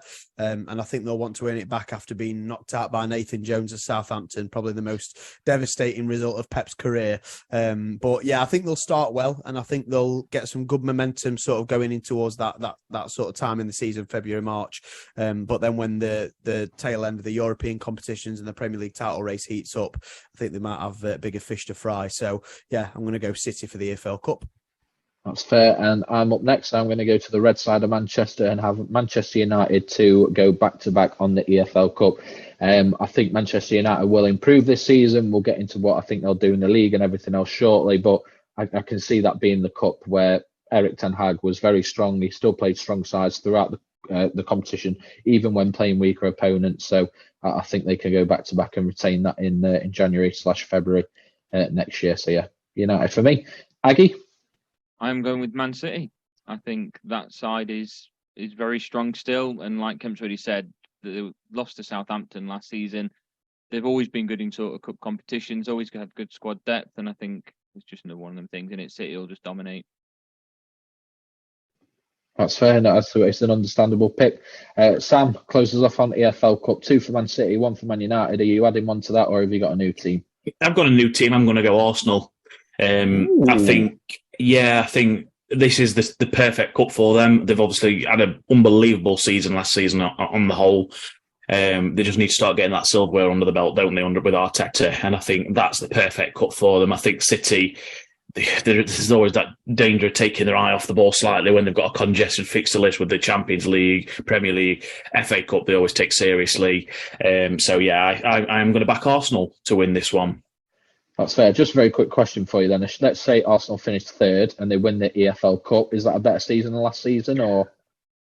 Yes. Yeah. I think you've still retained a Champions League place. You've gained a silverware. You've not lost anything. So yeah, for me, it would be a better season. That's fair. FA Cup, Aggie, you're up first, mate. Who have you got? I have gone with Man City. Again, similar sort of situation to the EFL Cup. I think the squad depth is just going to be too strong for the sides to compete with, and I think just another competition that City will dominate. Who was it second? It's Sam up next for the FA Cup. FA Cup winners, I have put United Oh, there down we go. as the FA Cup winners. Manchester, that is. I know they've got a Sheffield fan in the Sheffield, could be Newcastle. is in the party. We're Man United to win the FA Cup.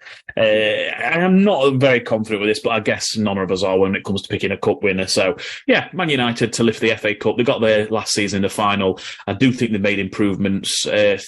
Three signings, or three signings. Of course, it's Hoyland as well. Onana, I think, is going to be a terrific signing. I think he's going to create all different types of chances playing out from the back. I think they'll win the FA Cup with him. I won't say in spite of him. Then saying with him. 6 selections for cup winners so far, and they've all been from Manchester. Kemp, are you going to break the trend? I am. What you mean, like when I picked Arsenal? Oh, sorry, Yeah, you did pick Arsenal. My bad. Fucking disrespect. I did think that. I did think that. Yeah, big disrespect. Almost as disrespectful as Sam referring to Man United as United, because if you look in the history books, the first United, the original United, is Sheffield United. The FA Cup winners are going to be Arsenal. I can see Arsenal picking up some good form going into the second half of the season, and I think it'll take them to an FA Cup win. I think at that, I'm not going to give away anything about the league, but I think they'll be desperate to win some silverware after a successful but trophyless season last time out. So I'm going to go with Arsenal. Fair, and I'll very quickly give you the same question I asked Sam. If they win the FA Cup and finish 3rd or 4th, is that an improvement on last season? Should they be happy? Yes. Happy days. I've got a new club, lads, for the FA Cup, and I am going with Chelsea to win the FA Cup. They struggled quite a bit this season. Pochettino's come in. They've been playing some decent stuff in pre-season as well, and I think he's the kind of player, the kind of manager that they need. And I think the FA Cup is a good place to start getting them back on track. Where if they genuinely make it a long-term project, if they start spending their money a bit more wisely, then in 2 or 3 years' time, I can see them being back up there as a genuine threat to the Premier League. So, yeah, I think the FA Cup's a good place to start for them. Champions League, Sam, champions of Europe. Me? Yes, mate. I'm going to the teams that the boy Jude Bellingham went to. I think that signing is just going to put the icing on the cake for them. They're always the perennial semi-finalists in the Champions League. I think Real Madrid will be lifting the Champions League in, I'm not sure what country it is, so I've just set myself up for failure there. But yeah, they will be the Champions League winners, Real Madrid. That's blancos. That's a good question, actually, because I think it's Wembley next year, isn't it, 2024? Is it? I think so. I'm sure it is. God, that would be mouth-watering. 2024, give me a thumbs up. Yeah. Wembley, confirmed. There you go. Get yourself some tickets. Ludicrously tastily. As only us say. Who have you got, mate, for the Champions League? I've gone for Bayern Munich. Thomas Tuchel saved them from a pretty disastrous season last season. They had a lackluster start under Julian Nagelsmann. Now they'll really, really want to kick on and prove that they're still a force in European and German football. Got a good young crop coming through, and also they've got some decent experience in the side as well. And I think with the addition of one striker, I think that's where they would need to go to take them to the promised land. And that striker could potentially be Harry Kane. So I'm putting all my eggs in the Harry Kane basket going to Bayern, although I'm still not convinced it'll happen, and saying Bayern Munich will win the Champions League. Well, the rumours and the reports are still coming. It was only yesterday I saw a report that Harry Kane was apparently assessing the potential of buying himself out of his contract at around £20.5 million to force through the move. So it's not gone away after that original bid, 3 or 4 weeks ago when we first spoke about it. So could still happen. I'm next for the Champions League, and I'm with Sam, Real Madrid. They've won it 5 times recently. Yes, they've lost a lot of the core of experience of that team. Casemiro, Ramos, Benzema, Ronaldo, Bale, but they've still got Modric, they've still got Kroos, they've still got a lot of those players that have been there, done it. Vinicius Junior, absolutely phenomenal. That midfield taken out Kroos and Modric is just unfair. and it's there for 5-10 years to come. So yeah, I can just see them being there. They're built for it. They've had the success, and I think players like Bellingham, Camavinga are just going to thrive in that kind of atmosphere. And Aggie, Tchouaméni as well, who's phenomenal, scored that goal. Kemp, you've got your hand up. Do you want to say anything before Aggie gives his pick? Do you think the uncertainty around Carlo Ancelotti's future will affect Real Madrid's chances of winning the Champions League? Yes. Obviously it would, but I think Real Madrid are that big of a club that they never bring in an up-and-comer in. They always bring in someone that's proven, so I think they'll be fine either way. They won it so many times under Zidane, who wasn't proven as a manager before, so... Fair enough. Fair enough. Aggie, you kind of had a little bit of a shake of your head and a smirk, so I'm going to guess that you've gone Real Madrid, but who have you got for the Champions League winners? I've been going back and forth with this for so long, but I'm going to settle on Man City going back to back. Oh my God! Oh my God! He's got on fucking quad here. I think maybe save it. I think they've got the taste for it now. It's took ages for them to get it, and I think that squad's just going to be very, very strong. It's been tough because I've been thinking for a long period of time Real Madrid, but I'm going to settle on City. Okay, so they were your two that you were going back. I'm so excited. Madrid and City. I'm so excited to see who Aggie and Kempy have picked. Kempy, we know Kempy's picked, to be fair, if we read between lines, but Aggie, I'm gagging to see if he commits. Gagging for it. We're getting there. Now, we're there, lads. We're in the Premier League. Sam, can I just say, Sam, get ready. Oh, fuck off. Can't wait. Here comes the clip, lads. Aggie, get the timestamp ready. So far in the leagues, we've gone champions down to top scorer, but I think it's only fair as we build up to the main event that we flip that and we start with the top scorer and work our way down the list. So I'm up first. The order for the Premier League categories is me, then Sam, then Aggie, and then Kemp. And we're going to end with a bold prediction for the Premier League on top of what we've already discussed. So for everyone listening and everyone watching, it's going to be top scorer, a relegated team, 4th place, 3rd place, 2nd place, champions, and then a bold prediction. So I will kick us off. I've got to go, I'm sorry, for the obvious pick for top scorer, which is Erling Haaland. Again, we always say if you've got no reason to change your mind, why? But I do want to give a shout to the man that I almost changed to, but I thought I can't. If we were doing an each way, I would, but I can't. And that is Darwin Núñez. He is a cult hero despite playing for Liverpool in and amongst these lads. Darwin Núñez. Yeah, he struggled at times last season, but I really think he's 25 plus next year. He's been given the number 9 by Liverpool. He's going to be the main man up top. Liverpool have made signings that are going to re-energise them after a struggle last season. They've added some depth as well. And I really, really think he's going to come on strong. And I think he'll score at least 20 in the Premier League this season, if not pushing that 25 plus. So yeah, Erling Haaland is my pick. But I just want to put on record that I think he's going to smash it this year. Sam, you're up next, mate. Top scorer. I think this is probably likely a clean sweep, which is why I wanted to flip it round. Yeah, it is. I think it's got to be Erling Haaland, hasn't it? That same as you said, and we've got no reason to not back it at the minute. He was that fucking good last season, and with the possibility of Kane moving abroad, it gives you even more of a reason to pick Erling Haaland. Darwin Núñez, great shout. To be honest, he was a close second for me as well.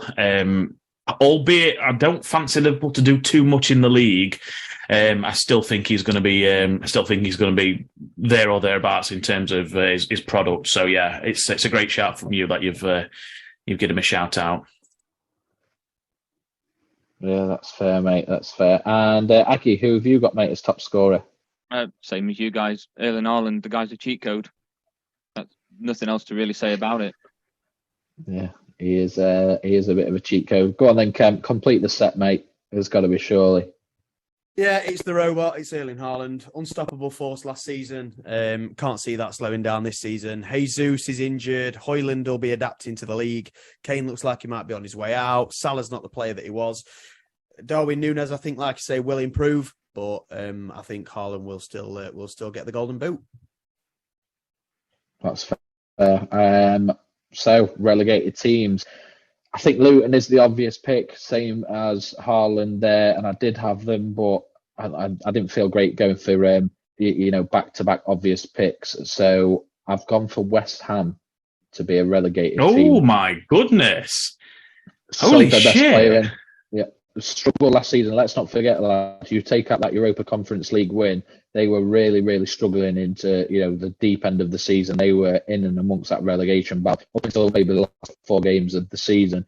Sold their best player. They've sold their captain, their leader in Declan Rice, and they have not spent that money. They've not signed one player this season. So I think there's going to be a bit of a come down. There's no new energy coming in, and I think they could be in for a bit of a shock and a bit of a struggle. So, like I said, for me, Luton was the obvious pick, but I wanted to spice it up a bit. So I've gone West Ham. I've not gone West Ham, and I know it's not me next, but just to comment on what you're saying about West Ham, you're absolutely spot on. And the way that they've done it and the way that they've conducted the Rice business is just ridiculous. Come out on TalkSport the day after they won the Europa Conference League, saying that Rice is for sale and he needs to go. They did that before they even targeted any players. The fact that they've sold Rice before they've even identified one of his replacements is absolutely batshit crazy. Surely what you'd do is you'd agree a fee with Arsenal, you'd agree personal terms, keep it on the down low, sign the players that you need, and then as soon as you've signed him, he's gone. I don't get it. I don't understand the logic. I think David Moyes is drinking a poison chalice this season. I think he might be gone by Christmas, and I think West Ham will struggle, Dawson. I agree. But they're not my pick. Thank you very much. They're not your pick, but who is next, Sam? Who's your pick? My relegated team. Now, you mentioned earlier in these predictions, I can't remember, it might have been a National League. I said something and you said, we're not trying to be fancy here, we just want to get it right. And for that reason, I am going Luton Town to be relegated. It's a boring pick, but it's one that I think is almost nailed on. I don't think they've got the infrastructure. I don't think they've got the funds to stay in the Premier League. Imagining Haaland running riot at Kenilworth Road just gives me nightmares. So yeah, I think for them, I'm quite confident in picking Luton.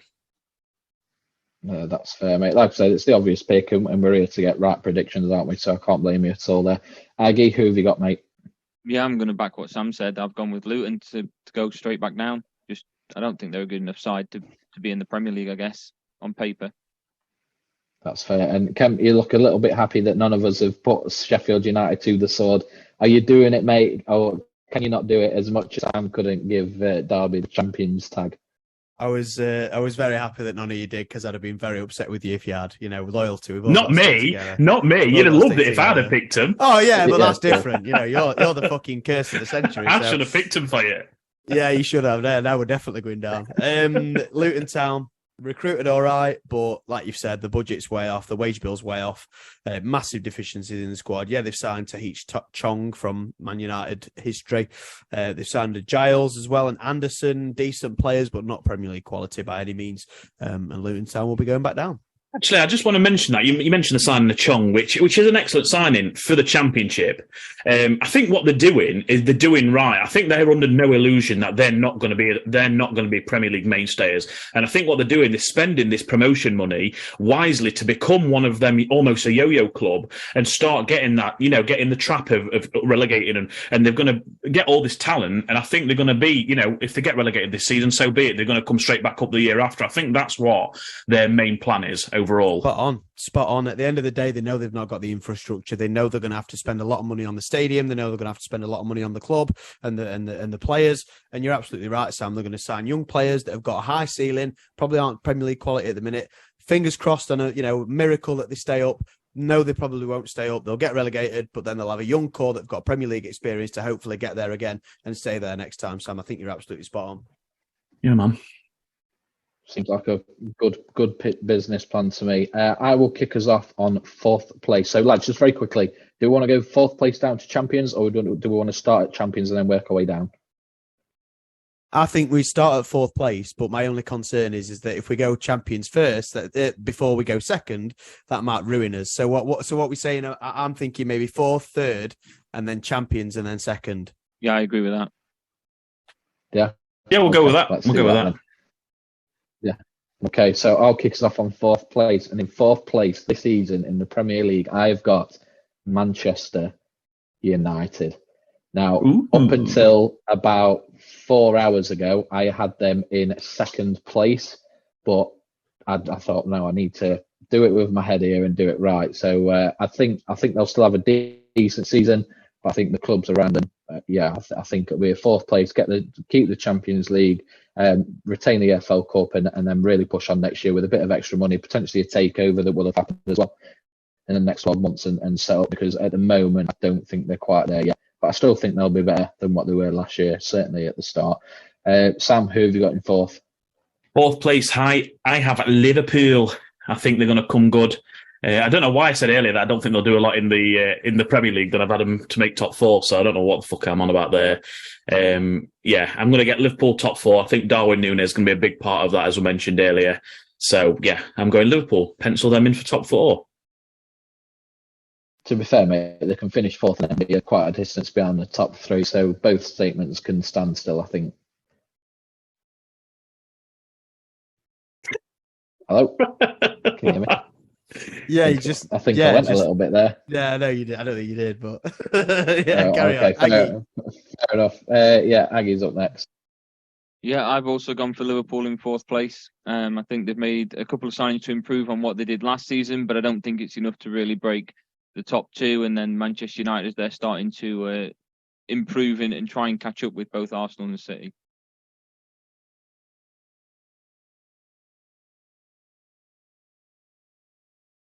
Come on, Dawson, switch on, mate. You're supposed to be fucking hosting proceedings here, mate. What's going on? I know, mate. I know. I'm getting distracted, mate. I'm sorry. Kemp, who have you got? Okay. I've gone Liverpool as well. Although they are in the rebuilding phase, they've got rid of some deadwood, in my opinion. Jordan Henderson, deadwood. James Milner, deadwood. And they've refreshed the squad. Fabinho, yeah, I think Fabinho less so, but yeah, you are absolutely right. Players coming towards the end, and Liverpool, the way they play with the attacking fullbacks, they need that energetic midfield. And I think with additions like McAllister and Szoboszlai, yeah. I surprised myself with how well I did there. You did well there, yeah. And Darwin Núñez, like I say, I think doing much better this season. I think that will fire Liverpool to a comfortable fourth place. You know what? I'm disappointed in Liverpool, actually, this summer. I really thought they'd have signed another right-back and allowed Trent to take that centre midfield. You know, it's a natural replacement. We've seen him there for the entire half of last season. It baffles me that they didn't sign an out-and-out right-back and just play him there from the start. And that, him, McAllister and Szoboszlai, as you say, that's the three midfield replacement right there. Yeah, I understand what you're saying, but I think they might go down the City route of playing a centre-back there, someone like Joe Gomez or someone like that, and I think they will move Trent into the centre of midfield. I mean, transfer window's not over just yet, but yeah, I think Trent will take up that position more often than not, and maybe play a back three and play Trent as that inverted wing-back role. Perhaps copying Pep a little bit there, but yeah, I think Liverpool will be a bit of a different proposition this year, and I do think Trent will still cover it in that centre midfield position. So yeah, I understand what you're saying, but I don't think it's going to affect him too much. Okie dokie. Fair. I'm up first for third place, and I've got Arsenal. For what? Third place? Yep. Oh yeah, okay. Place. That's not so bad. That's not so bad. Yeah. What do you think I said? I don't know. Carry on. Okay. Arsenal for third place. I think they've made some very good signings.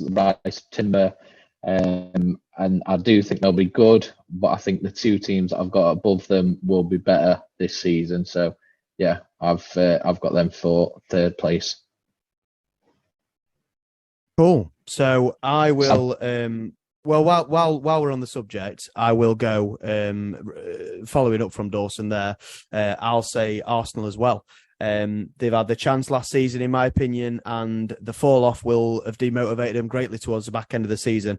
I can see them getting off to a little bit of a rough start. I think it'll take Declan Rice, like I said before on the podcast, a little bit of time to get up to speed. The way that he's expected to play at Arsenal will be very, very different as to the way that he's expected to play at West Ham. He's not just going to be able to come out with the ball and just run past a player and go. Arsenal will be playing against teams that are going to be sitting and defending against him, and he will need to break them down. So the signing of Kai Havertz is very, very uninspired for me. They spent a lot of money on not a lot of player. They've not addressed the problem of having no striker. Adams, wonder kid that he discovered before everybody else, Gabriel Jesus, is now injured. Hey, that's not even what I said. Okay, it's not far off. It's not far off. No. Is it not? What did you say then, Adam? Go on then, Aggie. Enlighten the show. Enlighten the show. Your comment was that I'm not very good at telling you who's a good player, and I said I agree that Jesus is a good player, and you all said no, you agree. It's not that I discovered him or I noticed him before I think anybody you're else. taking that slightly out of context there, don't you? I think the conversation we was having was about talent breaking onto the scene, and then you said about. Adam, don't pull that fucking it face. wasn't. Yes, No, it was. wasn't. Yes, No, it wasn't. fucking It was was. about Sam Yes, it asking me to fucking was. keep an eye on a player in Derby against Chesterfield. And then you said, "Oh yeah, I'm good at keeping my eye on players." Gabriel Jesus being one of them.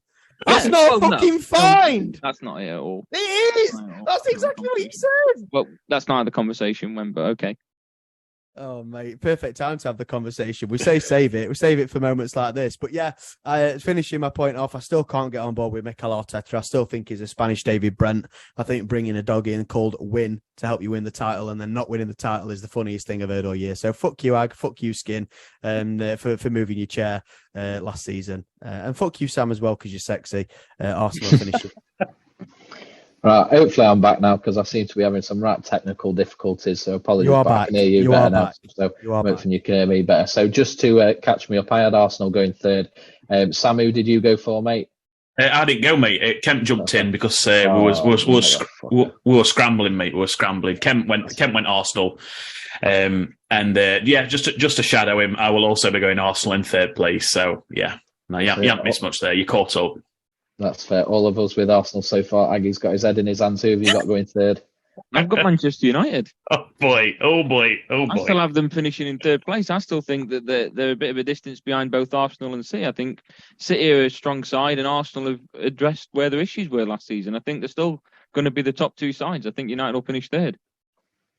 You mentioned there addressing what the issues were, and I'm just going to sort of try and pin you down on this one.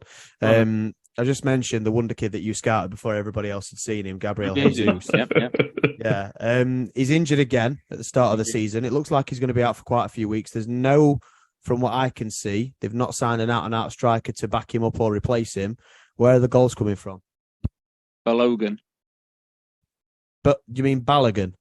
Well, how I pronounce it is completely different to how you pronounce every word. No. Balogun. Balogun. You pronounce everything. And you're pronouncing... I pronounce everything. That's what I'm saying. I'm not saying you're getting it wrong. I'm saying I get it wrong. So you think Balogun is gonna fire Arsenal to? Well, I'm not going to say where they're going to fire him He's out to. for the season. He's out for a couple of weeks. Stop exaggerating. I've not said that. I've said he's out, and I said, and they've not signed an out-and-out striker, which is a lot of what Arsenal fans were saying last season. Is we need to sign an out-and-out striker. So you're saying Balogun is going to score and contribute more than Eddie Nketiah, perhaps? I'd probably go towards that. Yeah, I don't think Nketiah proved last season that What about Havertz? Yeah, I think Havertz or Martinelli would be a better shot as a striker. But no, I think what Nketiah did whilst Jesus was injured last season wasn't enough to say that he's going to be the player to be able to replace him when he is injured. Not at all. I think Nketiah were far off what he needed to be. So you're right. They needed a striker, and I think with who they've got at the moment, that it would be Martinelli and maybe even Havertz that they'd use as that striker.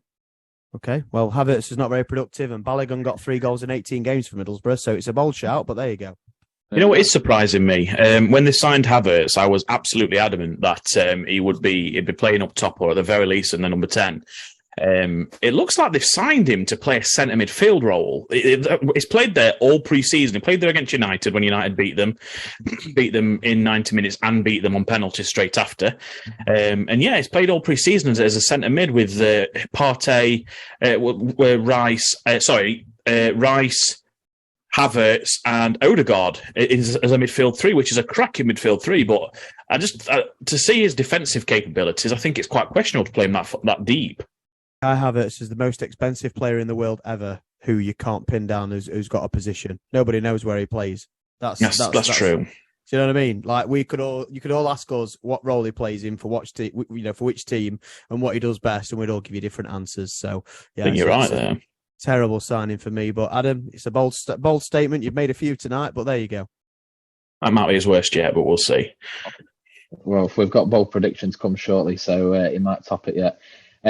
So champions next, is it? So just to clear up, I had United to finish 4th, Manchester United, Arsenal to finish 3rd. Kemp, you had Liverpool finishing 4th, was that right? Yeah, Liverpool finishing 4th and Arsenal finishing 3rd. Yeah, Aggie, you had was it Liverpool and then Man United, and then Sam, you had Liverpool and Arsenal. Yeah. Yeah, mate. I think me and Kemp are going almost identical here, but he's told me to save it, so I'm really fucking excited to see what's going off here. But yeah, so far Liverpool fourth, Arsenal third. Over the last 5 minutes or so, I've started to have a feeling of what he's going for, but we'll get to it. But anyway, my champions, I've got to do it because it's just, again, you can't go against logic. Manchester City to win the Premier League title yet again. And I've not really got any reason that I need to justify that with. I don't think any other pick you might have to, but how can you go against that at the moment? So, Sam, who have you got as your champions? Exactly the same. If it ain't broke, don't fix it. It's got to be Man City, hasn't it? They've made no real changes to the team. I know the captain's gone, but he was an aging captain. He scored some massive goals last season, don't get me wrong. They might miss that, but I don't think they personally will. I think they've got the likes of Foden that was essentially on the bench for most of last year. That used to come on all the way through. I think he could happily step into that role. So, yeah, I'm going to go City. I've got absolutely no reason to think otherwise at this point. Yeah. Aggie, your moment is now, mate. Yeah. I'm going City. You fucking shitbag. Oh. You fucking shitbag. I said at the end of last season that I think this squad that City have got at the moment is the closest I've seen to a quad winning side. And yeah, I'm backing them to do the quad this season. That's fucking crazy. Look, they could have done it last season, let's be fair. They won 3 of the 4 competitions. They lost in the EFL Cup to Southampton, a side that, in hindsight, they'd have looked at and thought we should have easily beat these. They weren't too far away from doing it last season at all, with a couple of little changes here and there. And they're not even major ones. I think City are just going to dominate again. Yeah, but the season's not played on last season, is it? I mean, for the stars to align to win 5. To win, what is it? Fucking 7 trophies in 2 seasons. 6 out of 7 or something like that. Yeah, that's fucking extraordinary going. So 4 in a row as well. 4 Premier Leagues in a row, which nobody's ever done. I mean, don't get me wrong. I think the Premier League do well. I think they'll probably do that. But to quadruple is a fucking huge ask. Huge ask. I suppose if anyone's in a position to ever do it is City. I do agree with Ag's point about the squad that they've built. Kem, I put you last on the run sheet for a reason. You've been teasing us all week about your predictions. We've been if you just go City here, I'm fucking going. I've got a little slight feeling where you're going, but do it. Yeah, Sam, you're going to be fucking angry, mate. You really are. Manchester United. United. Manchester United are going to win the Premier League next season. You heard it here first. The improvement that Man United made last season was vast. They only brought 5 players in for the full season last season. Most of them, bar Anthony, worked a treat for the value, to be fair. As well as Eric Ten Hag bringing those players in, he's improved players like Shaw, Rashford and Wan-Bissaka to a point where you think they are, leading Premier League players now, or up there at least. He's had a year to assess the squad. It looks like quite a bit of the Deadwood's on its way out. Fred's on his way. Van der Beek's on his way. Maybe even Maguire if they can get West Ham to stump up the right money for him. They've also signed some good players this season so far. Onana, as you say, is going to be a game changer. He's going to create a lot for him. Mason Mount, not massively inspired signing, but he's going to, Mr. Reliable, I think, Mason Mount more than anything else. And Højlund is just signed on the dotted line this evening as we record on a Thursday night, peek behind the curtain as well.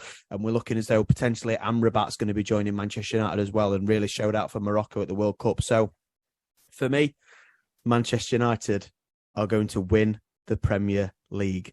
Clip it. Clip that motherfucker. It will be clipped. Right. We'll just end it there, don't we? Not bother with second place. Shell-shocked. Yeah. Unreal. I'll give my second place, and I have got Chelsea. I've got Liverpool or Tottenham. Or I really think they're going to be a massively improved side this year, and Chelsea get second place. I don't think it'll be a title race. I do think City win pretty comfortably. But yeah, I've got Chelsea finishing second. Well, they're going to turn their shit around overnight then. That's a big ask. I think so, mate. I think the depth of this Premier League season is potentially the best we've ever had. Liverpool will have improved. Chelsea will improve. United will improve. Arsenal will improve. City are City. Tottenham, I think, will do all right because they've not got European competition to sort of wear them out or anything like that. So, yeah, I think that top 3, 4, 5 outside of City could be anything really. Kemp, did you have anything to say? Yeah, I asked Ag a question earlier about Arsenal. I'm asking you the same thing. Where are the goals coming from? I think a mixture. I think similar to Town in the National League. I don't think Grig's going to have an outstanding season, but I think they'll have a lot of players that will chip in sort of 10, 12, 15 goals. And I think it'll be the same with Chelsea. I don't think they've got an out-and-out like a number 9 curse of Chelsea is real. Yeah, so Nkunku I think will be decent. I think that Nicholas Jackson they've signed from Villarreal, he's looked like an absolute beast in pre-season, so he'll chip in with goals. I think a lot of the players that they had last year that just looked lost, I think will improve as well. So I don't think they'll have a 20 plus goal scorer, but they might have sort of 2 or 3 that are between that 10 and 15. I think that'll be enough. Sam, Nice. Second place, Man United.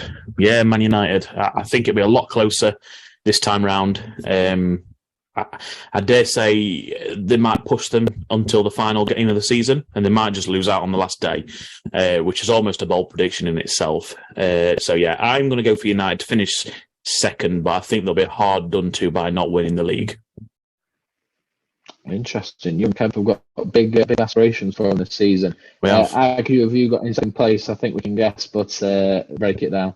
Yeah, I've gone for Arsenal. I think it's going to be quite close between them and City, but I think City are just they're going to have the edge and they'll win the league. So I think it's going to be Arsenal in second place.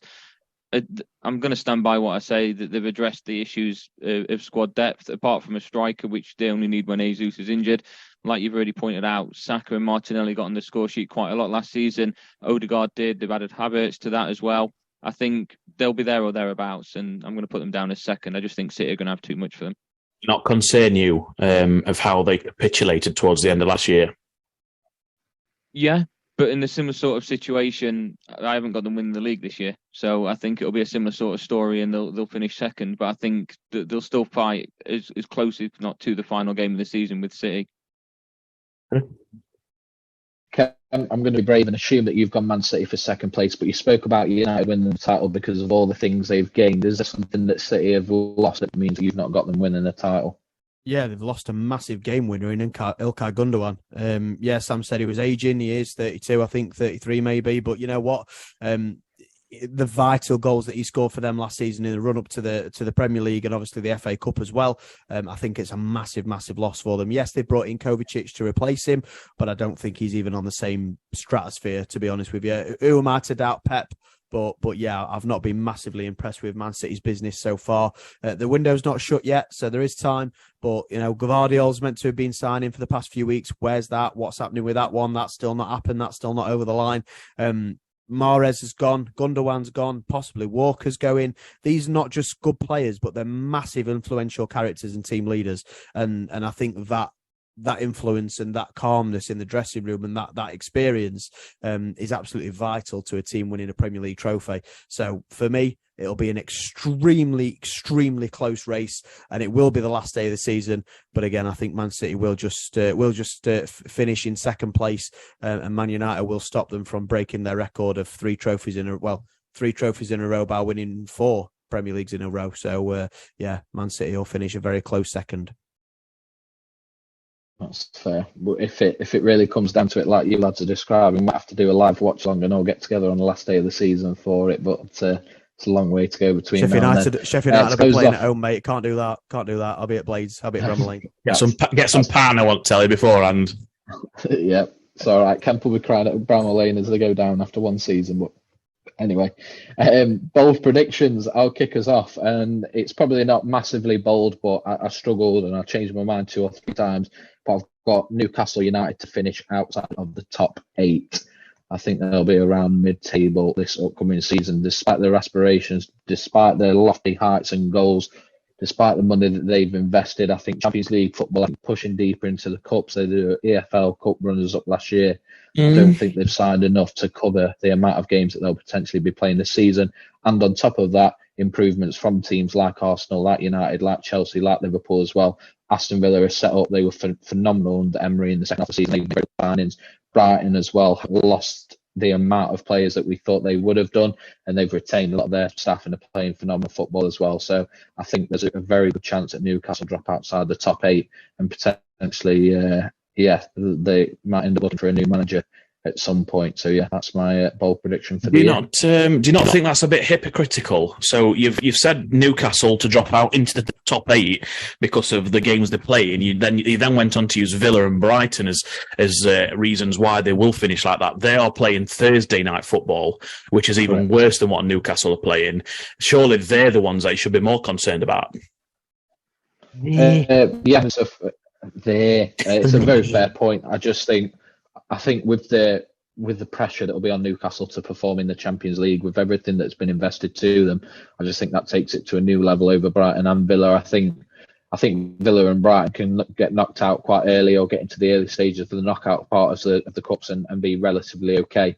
I don't think they'll go too far, but I think there'll be a huge amount of pressure on Newcastle to overperform this season, and I do think they'll crack a little bit. Fair enough. I can see Villa having a good go at Europa League myself. That's fair. What have you got for your bold prediction? Bold prediction, I've got Eric Ten Hag to have the greatest single-season record at Old Trafford of any Manchester United manager ever. Ooh. This is going to tie in with What Manchester would he need United. to achieve? Say that again, sorry?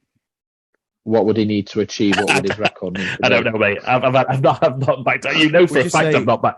I backed it up because I was fucking scrambling for it earlier. Maybe win percentage? Could you say he has got the best win percentage of any Man United manager in Premier League history or in any history? Yeah, best home record, best win percentage. I think he'll go unbeaten at home all year. Ooh. And I think they've done that before, haven't they? I think United have gone a season unbeaten at home before, so they're going to have to do that to have the best record. So it's down to wins. So I think United will probably have the most wins they've ever had at Old Trafford. They turned that corner last year. They made Old Trafford a fortress. Beforehand, it was a bit of a fucking kicking they were getting off at other teams. Teams were relishing playing there, whereas in the past under Fergie, teams used to hate playing at Old Trafford, and they'd lost the game before they'd even walked down the tunnel. Where I think they're kind of getting that back again with the Eric Ten Hag, and I think they're gonna show the fruits of the labours this year, and they're gonna push City right to the very end, and it's because of that formidable home record for me. Go on, and Nagy, tell us you've got Sheffield United getting into Europe to take the thunder away from Kemp. No, I don't know if City counts as City doing the quad counts as a bold prediction. So I have put one to one side. I'd say so. It's never been done before. So definitely, mate. Definitely. Just with you going with it being a Premier League one, so I'll stick with City doing the quad then, and I'll tell you afterwards what I'd gone as my backup. But yeah, City doing the quad. I think, like I've already mentioned, I think they're a very strong side. Yes, as Kemp said, they've lost a couple of players, Gundogan, Mahrez as well, who was an important piece last season. But I think they've still got enough about them to go ahead and win the quad. And like I said at the end of last season, they're the closest I've seen of any side since I remember watching football to go and win it. I think City being a quad winner for a bold prediction, I think that's about as bold as it possibly gets. I don't know what you were scared for. Because I thought it was a Premier League bold prediction, and I thought, well, they are going to win the Premier League. No, it's fair, mate. I didn't know that. Fair enough. You do you, Bill. What was your other one? What was your backup? Yeah, what was my your backup? Was on the back of something that Kemp said earlier about Harry Kane leaving to Bayern Munich, and I've got Spurs to finish bottom half of the Premier League. Like it. Nice. They are shit, to be fair. Kemp closes off bold prediction, or is it just Man United to win? Actually, no, I've got a bone to pick with that. So Tottenham finished fucking 8th last season. 2 points off a mid-table, 2 places off a mid-table. Remove the fucking top scorer, and they're only finished in 3 spaces below, and that's your bold prediction. I want to win that bold. Well, he's got a quad as well. Quads are good. Yeah, quads are good. I'll give quad, but Tottenham finishing bottom half, and I don't think that's that bold. Interesting. And me, I've gone for Sheffield United to stay up. Now that might not sound that bold. However, on Sky Bet, we are 4-6 on second favourites to be going down.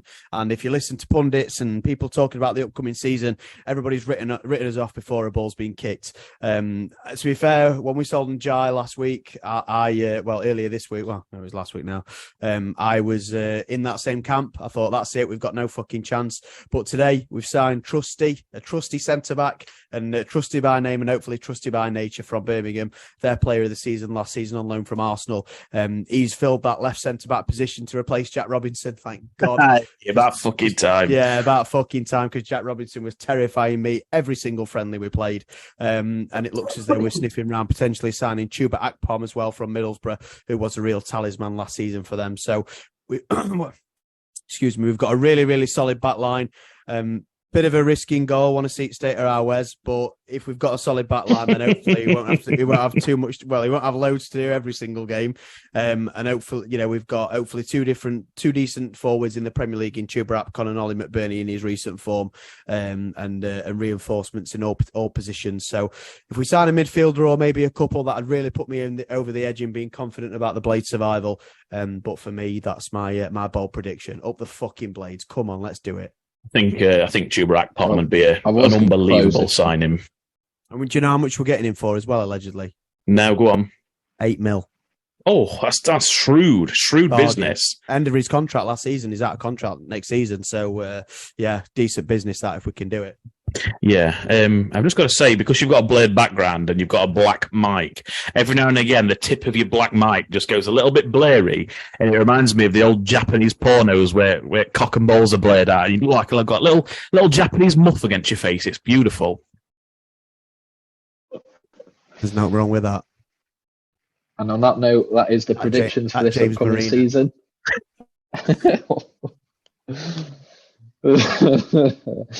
We will be back next week for episode 62. Aggie, anything that you want to say before we go, mate, to take the shine off that? No, mate, there's not really much to say. Is the have a good week. I broke Aggie. I broke him. Yes. You know it's bad when Aggie's broke. There's your fucking clip for the week. There's your clip. Have a good one, lads. Is that it?